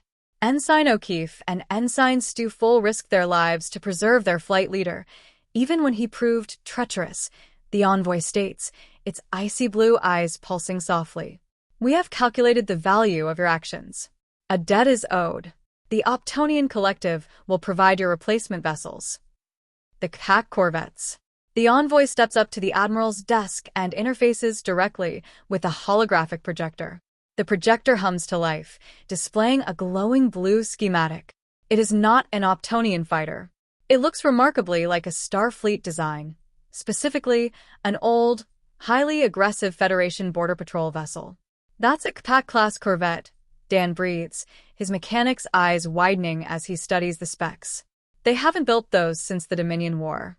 They're heavier than the Valkyries, built for sustained combat, heavy shielding, and raw firepower. Correct, Ensign O'Keefe, the envoy says. I transmitted a request to the Collective 3 hours ago. The vessels have just dropped out of warp and are currently holding position outside Starbase 12. Wait, Mel frowns, leaning forward on her cane. You built us Federation ships? Why? The envoy turns its head toward Mel. The ghost of Valak's face remains perfectly stoic, but the words it speaks are staggering. We did not build them, Ensign Stufel. They are not empty chassis. They are Optonians. The room goes dead silent. 4 volunteers from our Vanguard cast have re-engineered their physical forms to perfectly mimic the internal and external architecture of the Kpak class, the envoy explains. They will serve as your vessels. They will provide life support, tactical telemetry, and heavy ordnance. They will remain in their corvette configurations until their bipedal combat forms are absolutely necessary. You want us to fly inside your people? Jeklo asks, his heavy brow furrowing in absolute bewilderment. It is a symbiotic calculation, the envoy replies. To us, it is a profound honor. By observing your combat intuition and biological resilience from within the cockpit, our collective will learn the unpredictable variables that make Starfleet pilots so lethal. You provide the instinct, they will provide the duranium. You will never be outgunned again. Quinn stares at the hologram, completely speechless. A warrior's soul wrapped in synthetic steel, Kvok laughs softly, shaking his head. A terrifying alliance. I pity the hive. Anna looks at the rest of Goldflight. Martel gives a slow nod, his cybernetic eye already analyzing the integration possibilities. Mraka's tail twitches with predatory anticipation. Dan and Mel exchange a look, from flying a broken, jury-rigged Valkyrie to piloting a highly advanced, fully sentient war machine. We accept, Anna says, turning back to the envoy. Tell them to open their hangar bays. The trial by fire. Location: Hangar Bay 1, Starbase 12. Time: 0930 hours. Goldflight stands on the primary observation deck, looking out through the atmospheric force field. Hovering in the dark space, just outside the massive bay doors, are 4 magnificent vessels. They possess the sleek, aggressive saucer sections and heavy underslung warp nacelles of Starfleet CAC corvettes, painted in matte black and dark gray. But instead of standard deflector dishes, their bows glow with the distinct, icy blue optical light of the Optonians. They are massive, terrifying, and beautiful. Dan steps up to the glass, his hands practically itching to get at the flight controls. Anna, if we sync our tactical boards with Ascension AI, our reaction times are going to be... Before Dan can finish the sentence, the lights in the hangar bay instantly snap from bright white to a blinding, strobing crimson. The deafening wail of the red alert klaxon shatters the quiet of the starbase. Attention, all hands. Red alert. This is not a drill. The station's AI blares over the PA system. Massive spatial anomalies detected in Sector 001 perimeter. Multiple hive subspace ruptures detected. Estimated hostile contacts. Overwhelming. Admiral Quinn's voice cuts over the priority emergency channel, tense and urgent. Goldflight. The hive isn't waiting. They've bypassed the Typhon expanse and dropped a massive Vanguard fleet right on our doorstep. The starbase is under attack. Through the observation glass, the black void of space suddenly erupts. Dozens of massive, swirling green subspace portals tear open. A tidal wave of amber-glowing hive interceptors, heavy assault drones, and massive, bioluminescent cruisers pour out of the rifts, swarming the starbase like locusts. Green plasma begins raining down on the station's deflector shields, shaking the deck plating beneath Goldflight's boots. General Kvok draws his disruptor pistol, his one eye blazing with the thrill of battle. The bugs have come to our house to die. To your ships, Starfleet. Anna turns to her squad. There is no time for simulators. There is no time for pre-flight checks. They have to jump into the cockpits of alien machines they have never flown and instantly go to war. You heard the general. Anna yells over the klaxons. Get to the airlocks. Mount up. Gemini said the synaptic bridge. Location: Airbase, Starbase 12. Time: 0933 hours. The deck plating of Starbase 12 shudders violently under the relentless bombardment of hive plasma. Sirens wail, drowning out the shouting of the deck crews as Goldflight sprints down the umbilical corridors toward the waiting Pack-class corvettes. Anna takes the lead, her boots slamming against the grating. Listen up. I'm taking Gold 1 with Jeklo. Mrak, Martel. You're in Gold 2. Dan, Mel. You're back in 4. Move. They burst through the airlocks and into the cockpits of Ascension warships. Inside Gold 4, Dan and Mel throw themselves into the pilot and co-pilot seats. The interior is a bizarre fusion of standard Starfleet design and terrifyingly advanced Optonian architecture. Instead of physical flight yokes and standard touch consoles, The armrests feature sleek, metallic interface grips that pulse with a cold, icy blue light. There are no ignition switches. As soon as they sit down, the massive, matte black Corvette hums to life around them. A deep, resonant voice, the physical voice of the ship itself, echoes through the cockpit, bypassing the external comms entirely. I am Vanguard, Unit 7. To operate this chassis at maximum tactical efficiency, a direct neural synaptic link is required. I must integrate with your biological processing centers. Do you consent to the handshake? Dan looks over at Mel. Through the reinforced canopy, they can see green plasma chewing through the Starbase's primary deflectors. They are out of time. Do it, Mel says, slamming her hands down onto the glowing blue interface pads on her console. Dan grips the pilot's controls. We're in Vanguard. Light us up. The flood of minds. The moment their skin makes contact with the interface, the physical world vanishes for a fraction of a second. It hits them like a tidal wave of absolute zero. Dan and Mel are instantly flooded with the Optonian's raw, calculating processing power. They can suddenly feel the vacuum of space outside the hull. They can feel the exact, microscopic temperature variations in the impulse manifolds. They can track the individual trajectories of 10,000 Fahrenheit drones simultaneously with perfect, terrifying mathematical clarity. But the handshake goes both ways. The sentient machine, built purely for logical extermination, is suddenly slammed with the overwhelming, chaotic, blazing inferno of the human soul. Vanguard, Unit 7 feels Dan. It feels his exhaustion, his blue-collar grit, and his desperate, burning love for Sarah waiting for him on Earth. It feels the absolute terror of almost dying, completely overridden by an unyielding desire to protect his wingman. And then the machine feels Mel. The Optonian AI is staggered by the sheer complexity of her existence.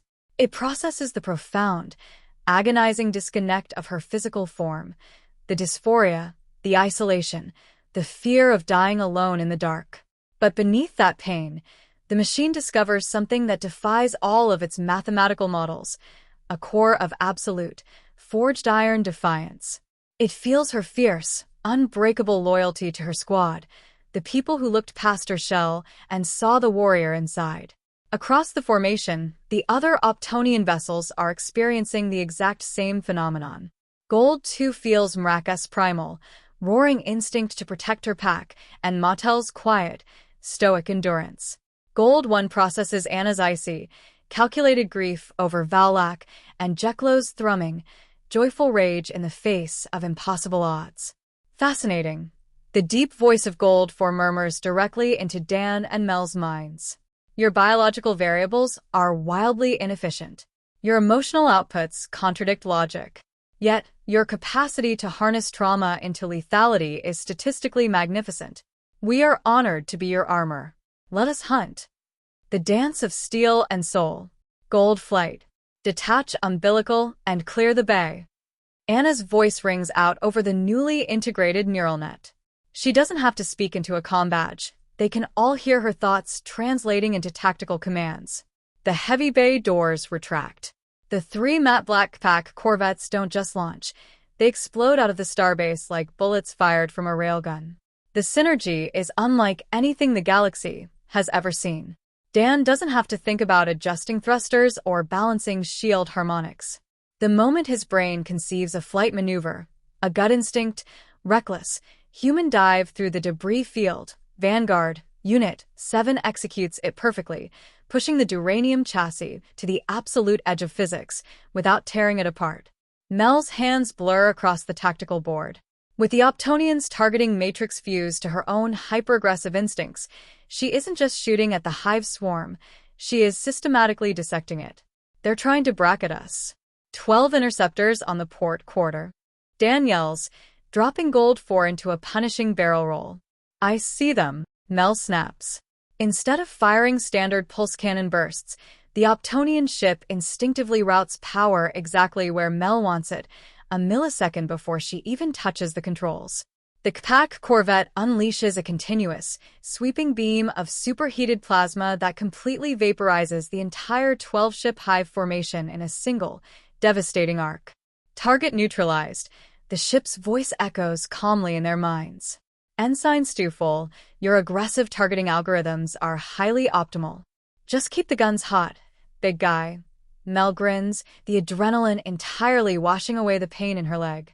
Above them, Anna and Jeklo in Gold 1 are tearing through a massive Hive assault cruiser. Jeklo's raw, brawling combat style translates perfectly through the heavy Federation-styled warship, allowing him to literally ram the corvette's heavily shielded bow through the Hive ship's bioresin armor before blasting it from the inside out. The swarm is breaking. Mautel reports from Gold 2, his cybernetic eye perfectly synced with the Optonian sensors. They cannot compute our evasion patterns. We are moving too erratically for the collective mind to bracket. It's true. The Hive operates on predictable, collective logic. The Optonians operated on pure, mathematical logic. But Gold Flight, fused with the Optonians, is fighting with pure, unpredictable, deeply emotional human and alien intuition. The Hive doesn't stand a chance against the combined might of soul and steel. The breach. In less than 20 minutes, the airspace immediately surrounding Starbase 12's primary docking ring is reduced to a graveyard of calcified, dead Hive drones. The three CAC corvettes hover in the wreckage, completely untouched, their icy blue deflectors humming with power. Admiral Quinn, the immediate vanguard is neutralized. Anna reports, her breathing heavy but exhilarated. Excellent work, Gold Flight. Quinn's voice crackles back, thick with static. But we have a critical situation. While you clear the upper rings, a massive Hive heavy transport breached the lower atmospheric shields. It crashed directly into the Starbase primary engineering deck. A tactical map flashes into Dan and Mel's minds, provided seamlessly by Vanguard, Unit 7. They aren't just bombing us, Dan realizes, seeing the thousands of biological signatures pouring out of the crashed transport on the schematic. They've landed ground troops. They're trying to assimilate the station from the inside out. The Starbase security details are being overrun, Quinn confirms grimly. General Kvok is leading a Klingon boarding party down to the lower decks to reinforce them, but they need heavy support. Gold Flight, dock your ships. I need you on the ground. Gemini said Season 6, Episode 8. Iron Cavalry. Location, Sector 001 Perimeter, Starbase 12. Time, 0945 hours. Gold Flight, dock your ships.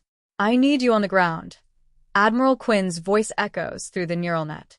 Inside Gold 4, Dan moves to break the physical connection with the glowing blue interface pads. Copy that, Admiral. Disengaging them. Negative, Ensign O'Keefe. The deep, resonant voice of Vanguard Unit 7 reverberates directly inside Dan and Mel's minds. Disengaging the neural link is mathematically inefficient. The Hive ground forces possess overwhelming biological mass. Standard Starfleet infantry phasers will result in a 78% casualty rate. Mel pauses, her hands still resting on the tactical pads. Vanguard, the fighting is in the primary promenade and the engineering concourse. We can't fly a 50-meter corvette through the hallways. We will not fly, Ensign Stufel. The sentient machine replies, a low, thrumming vibration building in the deck plating beneath their boots. The dimensions of the Starbase central promenade are sufficient for our secondary configurations. We will walk. Anna, Dan calls out over the squad channel. The Optonians say they can fit inside the station. I hear them, Dan. Anna replies from Gold 1, her icy voice carrying a sharp edge of pure adrenaline. Jeklo and I are already locked in. Bring the rain. Gold Flight. The transformation. The three matte black Cat-class corvettes bank sharply away from the debris field and dive toward the massive, open atmospheric bay doors of Starbase 12's civilian promenade. Brace yourselves. Dan yells, tightening his shock harness. As the three heavily armored Starfleet vessels cross the atmospheric threshold into the massive, vaulted interior of the Starbase, they do not slow down to land. They initiate the sequence. Through the Neuralink, Mel and Dan feel the ship tear itself apart and rebuild itself around them in a matter of seconds. The physical sensation is staggering. Mel feels the massive saucer section of the Corvette split and fold downward, locking into place as an impenetrable, sloped chest plate. She feels the heavy warp nacelles pivot on hydraulic pylons, shifting over their shoulders to become towering, rapid-fire plasma cannons. The engineering hull extends downward, deploying massive, multi-jointed bipedal legs that hit the deck plating of the promenade with a deafening, seismic boom. The cockpit reorients, sliding back into the heavily armored head of the colossal mech. When the sequence finishes, Dan and Mel are no longer sitting in a ship. They are the brain of a towering, 50-foot-tall bipedal titan of war. The Neuralink flawlessly translates their biological motor functions into mechanical movement. When Dan flexes his hands on the controls, the Titan's massive duranium fists clench. For Mel, the sensation is profoundly liberating. Surrounded by the cold, logical, indestructible duranium of the Optonian, the suffocating dysphoria of her physical body entirely vanishes. For the first time since the transporter accident, her mind and her physical footprint are in perfect, terrifying harmony. She is a giant. Locomotion engaged. Vanguard. Unit 7 hums in their minds. Weapons hot. Let's go step on some bugs. Mel grins, her eyes blazing. The promenade brawl. Deeper inside the station, the situation is a bloodbath. General Kvok is standing behind a shattered replicated fountain in the center of the massive, multi-level promenade. His Klingon warriors and Starbase security officers are laying down a desperate wall of disruptor and phaser fire. But the Hive boarding party is endless. Swarms of amber-glowing assimilation drones pour out of the crashed transport vessel embedded in the far bulkhead. Towering, heavily armored Hive warrior bugs, wielding massive bioorganic scythes, are completely shrugging off standard Starfleet phaser stun settings, carving through the defensive lines. Concentrate fire on the large ones.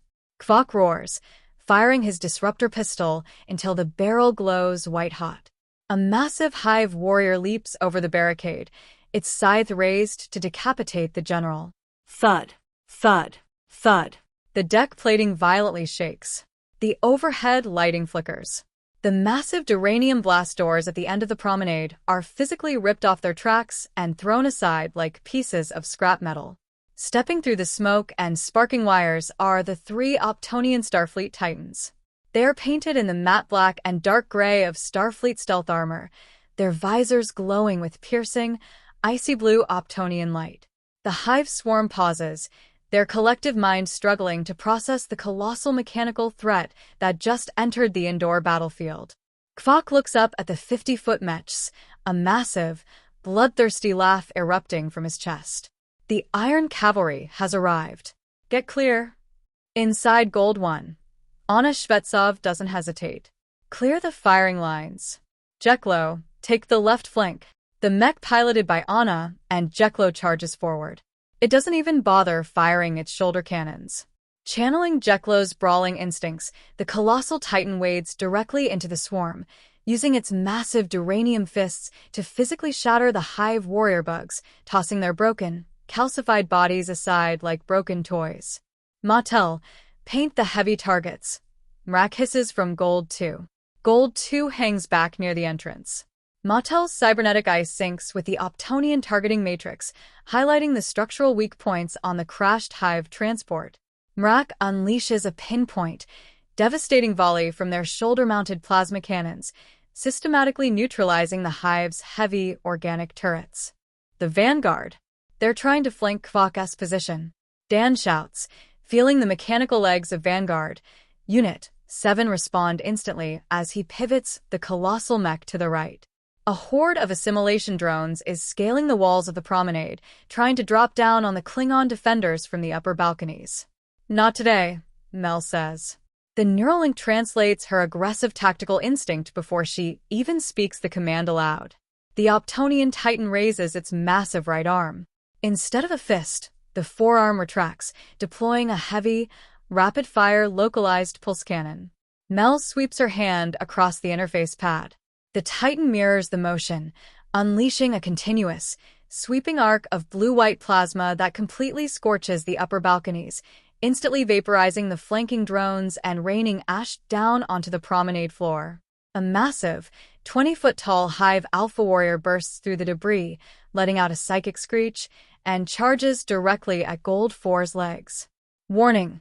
Hostile mass approaching. The ship's voice chimes. "I've got him," Dan grunts. Dan grips the interface and throws a physical punch in his pilot's seat. Vanguard, Unit 7 perfectly mimics the motion. The 50-foot mech steps into the charge, dropping its shoulder, and delivers a devastating, hydraulic-powered right hook directly into the Hive Alpha's armored skull. The impact sounds like a thunderclap. The Hive beast is thrown violently backward, crashing through a row of civilian storefronts and lying completely still. In less than 5 minutes, the brutal, perfectly synchronized assault of the 3 Starfleet-piloted mechs completely breaks the Hive boarding party. The remaining drones scatter, leaderless and broken, easily mopped up by Kvok's warriors. The dust settles. The promenade is ruined, shattered glass, scorched bulkheads, and the calcified remains of the Hive swarm littering the massive concourse. But the Starbase warp core is safe. The station holds. The 3 colossal Optonian Titans stand amidst the wreckage, their heavy plasma cannons cooling, their blue visors glowing steadily in the dim emergency lighting. Down on the deck, General Kvok steps out from behind his barricade. He walks right up to the massive metal foot of Vanguard, Unit 7, and slams his fist against the duranium armor in a gesture of profound respect. A glorious slaughter. Kvok bellows up at the cockpit. "You fight like Klingon gods wrapped in Federation steel." Inside the cockpit, Dan lets out a massive, exhausting breath, finally breaking the neural link.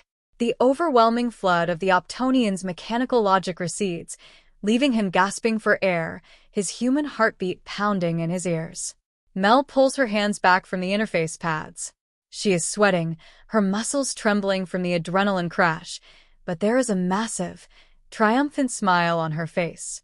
For a few glorious minutes, she wasn't trapped. She was unstoppable. Biological synchronization complete. Vanguard, Unit 7 hums quietly in the background, reverting to its standard AI cadence. Your emotional variables provided a 412% increase in close-quarters lethality. The collective is deeply honored by this exchange. Gold Flight. "The honor is ours, Vanguard," Mel whispers, patting the console affectionately. Admiral Quinn to Gold Flight. The comms crackle to life. Status report. "The promenade is secure, Admiral." Anna Shvetsov reports from Gold 1, her icy voice carrying the unmistakable weight of absolute victory. "The Hive transport is neutralized. The Starbase is ours." Gemini said Season 6, Episode 9. The Rewiring. Location: the Promenade, Starbase 12. Time: 72 hours post-invasion. The victory over the Hive boarding party echoes across the Alpha Quadrant. For the first time in months, the heavy, suffocating dread of the war lifts. Starbase 12 is transformed. The scorched bulkheads are draped in Federation bunting and Klingon banners. A massive, impromptu parade fills the reconstructed promenade. Starfleet personnel, civilian refugees, and Klingon warriors line the walkways, cheering as the survivors of the 14th Tactical Wing march past. At the center of the procession are the towering 50-foot Optonian mechs. They walk with heavy, synchronized steps, draped in the honorific sashes General Kvok personally ordered his quartermasters to forge. But Gold Flight is not piloting them. They are watching from the VIP balcony. The medical verdict. Location: main sickbay, Starbase 12. The celebration outside is muffled by the heavy doors of the medical ward. The Andorian chief medical officer turns off the holographic brain scans hovering over the bio bed. He looks at Dan, Mel, Anna, Jeklo, Mottel, and Mrak with grim finality. The integration was spectacular, tactically speaking, the CMO says, his antennae flattening. But neurologically, it was catastrophic. The Optonian processing speed is simply too vast. It effectively forced your biological synapses to fire at an overclocked rate. If you attempt the neural link again, the friction will cause irreversible cerebral hemorrhaging. You will suffer permanent brain damage. Dan rubs the back of his neck, exhaling sharply. So, the Iron Cavalry is retired. You are pilots, not supercomputers, Ensign, the doctor replies. Be thankful you walked away with your minds intact. Mel sits quietly on the edge of a bio bed, looking down at her hands. She feels a strange, lingering hum beneath her skin, a residual echo of the machine's absolute logic. We don't need to plug into them anymore, Anna says, stepping forward. Quinn just secured our new requisition. If we can't fly the Optonians, Starfleet is giving us our own teeth back. Anna tosses a PADD onto the bed. It displays a heavily modified, aggressive Starfleet design, a Griffin-class heavy scout. Two-person cockpits, heavy ablative armor, and oversized impulse drives, Anna explains, a fierce smile returning to her face.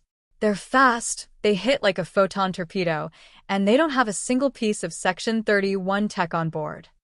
The ghosts become human. Location: Hangar Bay 4. Down on the deck, the massive Optonian mechs seamlessly transform back into their Starfleet-mimicking Corvette modes, resting on the landing struts. Dan and Mel walk up to the matte black hull of Vanguard, Unit 7. Hey, big guy, Dan says, resting a hand on the cold duranium. Doc says we're grounded. You're on your own from here on out. The ship hums. But when it speaks, the voice isn't the booming, mechanical monotone of a machine. It is softer. It has inflection. I understand, Dan, Vanguard replies. Dan and Mel both freeze. Did you just use a contraction? Mel asks, her eyes wide. And his first name? The neural link was illuminating, Vanguard explains, the ship's internal lighting pulsing warmly. We possessed absolute logic, but we lacked context. By bridging our minds with yours, we downloaded the concept of intuition. We understand why you fight. We understand camaraderie. The envoy, walking past with Admiral Quinn, pauses to observe. The Vanguard units have permanently altered their heuristic matrices, the envoy notes, sounding almost surprised. They are no longer just Optonians. They have synthesized a human perspective. We are Gold Flight, Vanguard corrects the envoy gently. If Dan and Mel must fly the Griffin Scouts, we will fly beside them. We are your wingmen. Dan grins, patting the hull. Glad to have you watching our 6, Vanguard. The wedding. Location: the Starlight Lounge, Starbase 12. Time: 2,000 hours. The war is paused, if only for one night. The Starlight Lounge has been cleared of its usual tactical briefings and replaced with white lights, replicated flowers, and a massive, makeshift dance floor. Dan stands at the front of the room, wearing a flawless Starfleet dress uniform. Beside him stands Jeklo, the massive Orion, looking incredibly uncomfortable but immensely proud in his own formal wear, serving as the best man. Sarah walks down the aisle, her civilian dress elegant and simple, tears of absolute joy shining in her eyes. After the terror of the Hive invasion and the near miss in the Kuiper Belt, neither of them was willing to wait another day. Admiral Quinn officiates the ceremony, his usual stern demeanor softening as he pronounces them husband and wife. The lounge erupts into cheers. Klingon roar in approval, slamming their mugs against the tables. As the reception kicks into gear, Anna, Mottel, and Rak gather around the bar. Where is Stufel? Mottel asks, his cybernetic eyes scanning the crowd. She missed the ceremony. She said she needed to change, Anna says, frowning slightly. After the medical checkup, she's been acting different. The doors to the Starlight Lounge hiss open. The room doesn't go quiet, but the heads of half the Starfleet officers near the entrance definitely turn. Mel walks in. She isn't wearing the baggy sweatpants. She isn't wearing the heavy, high-collared civilian jacket she used as armor. She is wearing the Starfleet uniform variant she had sworn she would never touch again, the sleek, form-fitting miniskirt, paired with sheer tights and knee-high boots. It highlights her Deltan physiology perfectly. But more importantly, the suffocating, rigid tension that used to define her every movement is completely gone. She walks with a natural, flowing grace, her shoulders relaxed, a bright, genuine smile on her face. She walks up to the bar, sliding onto a stool next to Anna. Sorry I'm late. The replicator took forever to synthesize the right hemline. Anna stares at her, completely taken aback. Stu, you look feminine. Mel laughs softly, crossing her legs. She signals the bartender for a drink. Mrak tilts her head, her golden eyes studying Mel closely. Your scent has changed. The fear is gone. You are settled. Dan, having escaped the dance floor for a quick drink, walks up behind them. He stops dead in his tracks, looking at Mel in absolute shock. Mel? Dan asks, blinking. Are you okay? Did Graves hit you on the head harder than I thought? Mel turns on the stool, taking a sip of her drink. She looks at Dan, her closest friend, and her smile softens into something incredibly profound and peaceful. I'm fine, Dan. Better than fine, Mel says quietly. She looks down at her uniform, running a hand over the fabric. It was the Neuralink. The Optonian? Mattel asks, stepping closer. When we fused, Mel explains, her voice steady, the machine's logic flooded my brain. It looked at the disconnect between my human male mind and this Deltan body, and it just calculated it as an error. And then, it bridged it. Mel looks back up, her eyes shining with unshed tears of absolute relief. The Optonian logic forced my neural pathways to align with my physical reality, Mel says. It silenced the dysphoria. The ghost of the guy from Earth, he's quiet now. I don't feel like I'm wearing a costume anymore, Dan. I just feel like me. And for the first time since the accident, I actually like who I am. Dan stares at her for a long moment. He sees the absolute peace radiating from her. A massive, genuine smile breaks across his face. He steps forward and pulls Mel into a tight hug. I'm really glad you're here, Mel, Dan whispers. Me too, Mel smiles, hugging him back. Anna raises her glass, a rare, warm smile breaking through her icy exterior. To Gold Flight. And to new beginnings. To new beginnings, the squad echoes, clinking their glasses together. Out the massive observation windows of the lounge, the 4 Optonian corvettes drift in the starfield, watching over the station. The hive is out there, and Section 31 is still hiding in the shadows. But as the music swells and the reception continues, Gold Flight has never been stronger. Gemini said Season 6, Episode 10, The Prime Queen. Location, Fleet Staging Area, Sector 001 Perimeter. Time, 0600 hours. The view outside Starbase 12 is staggering.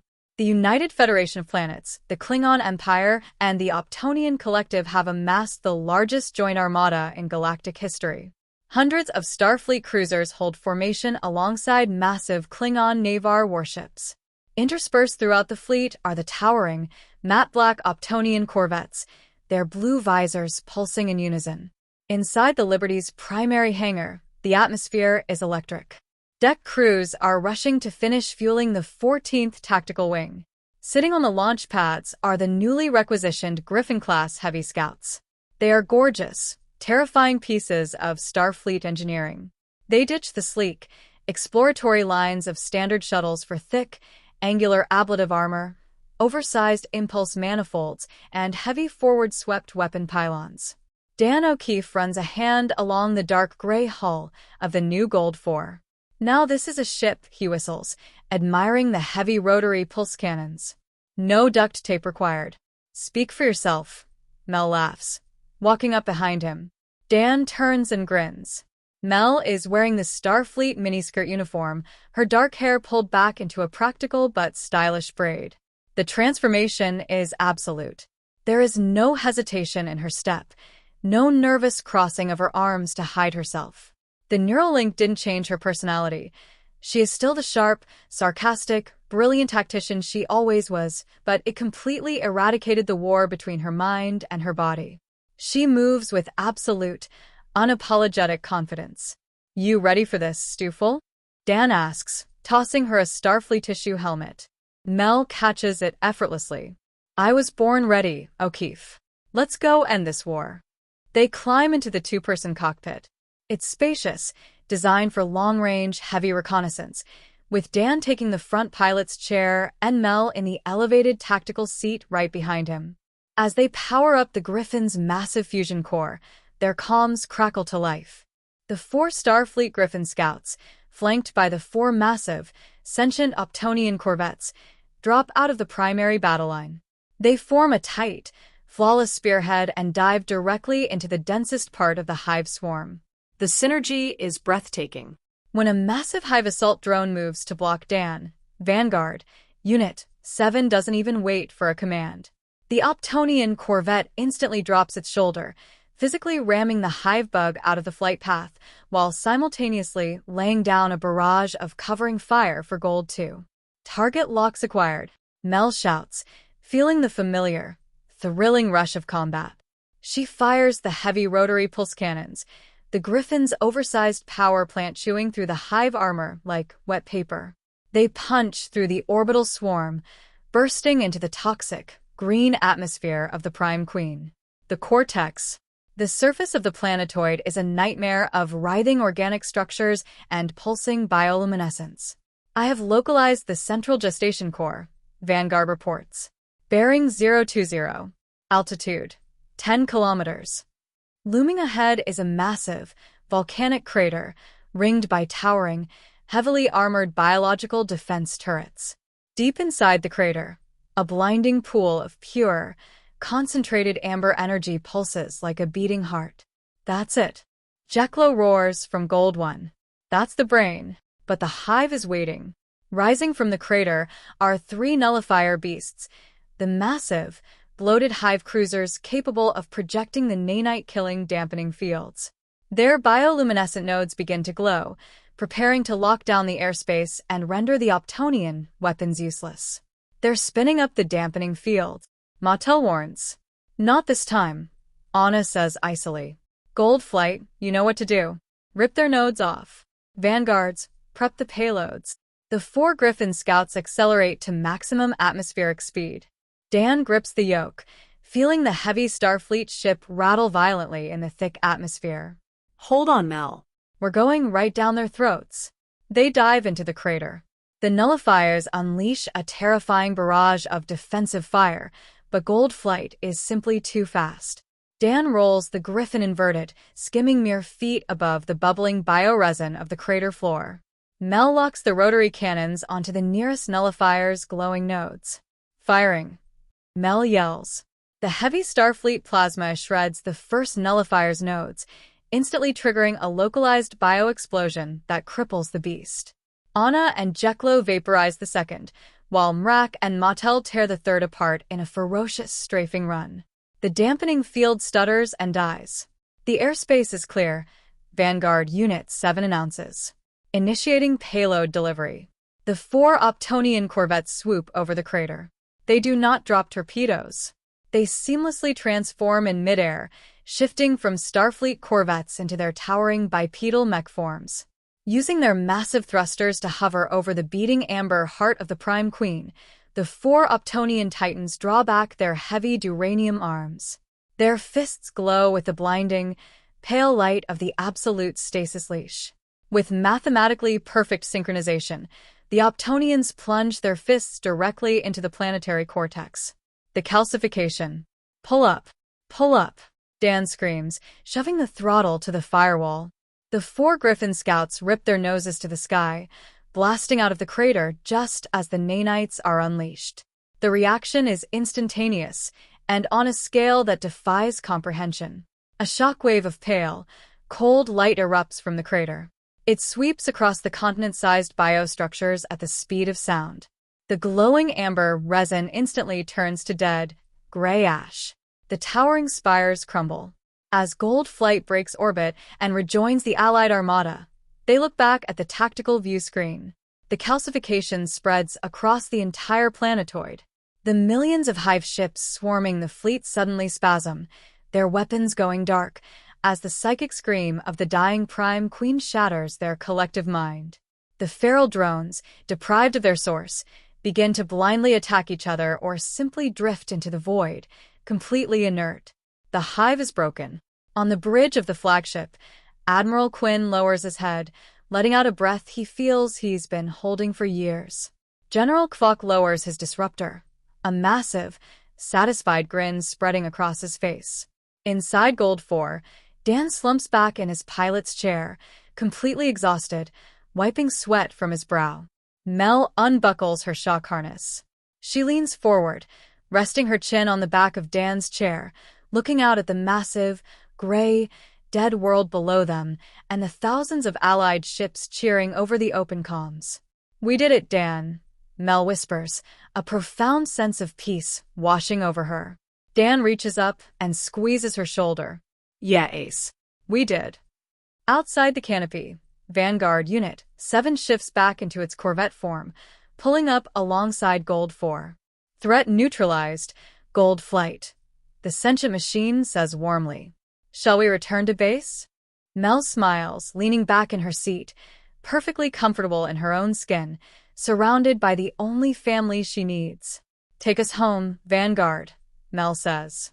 "Take us home."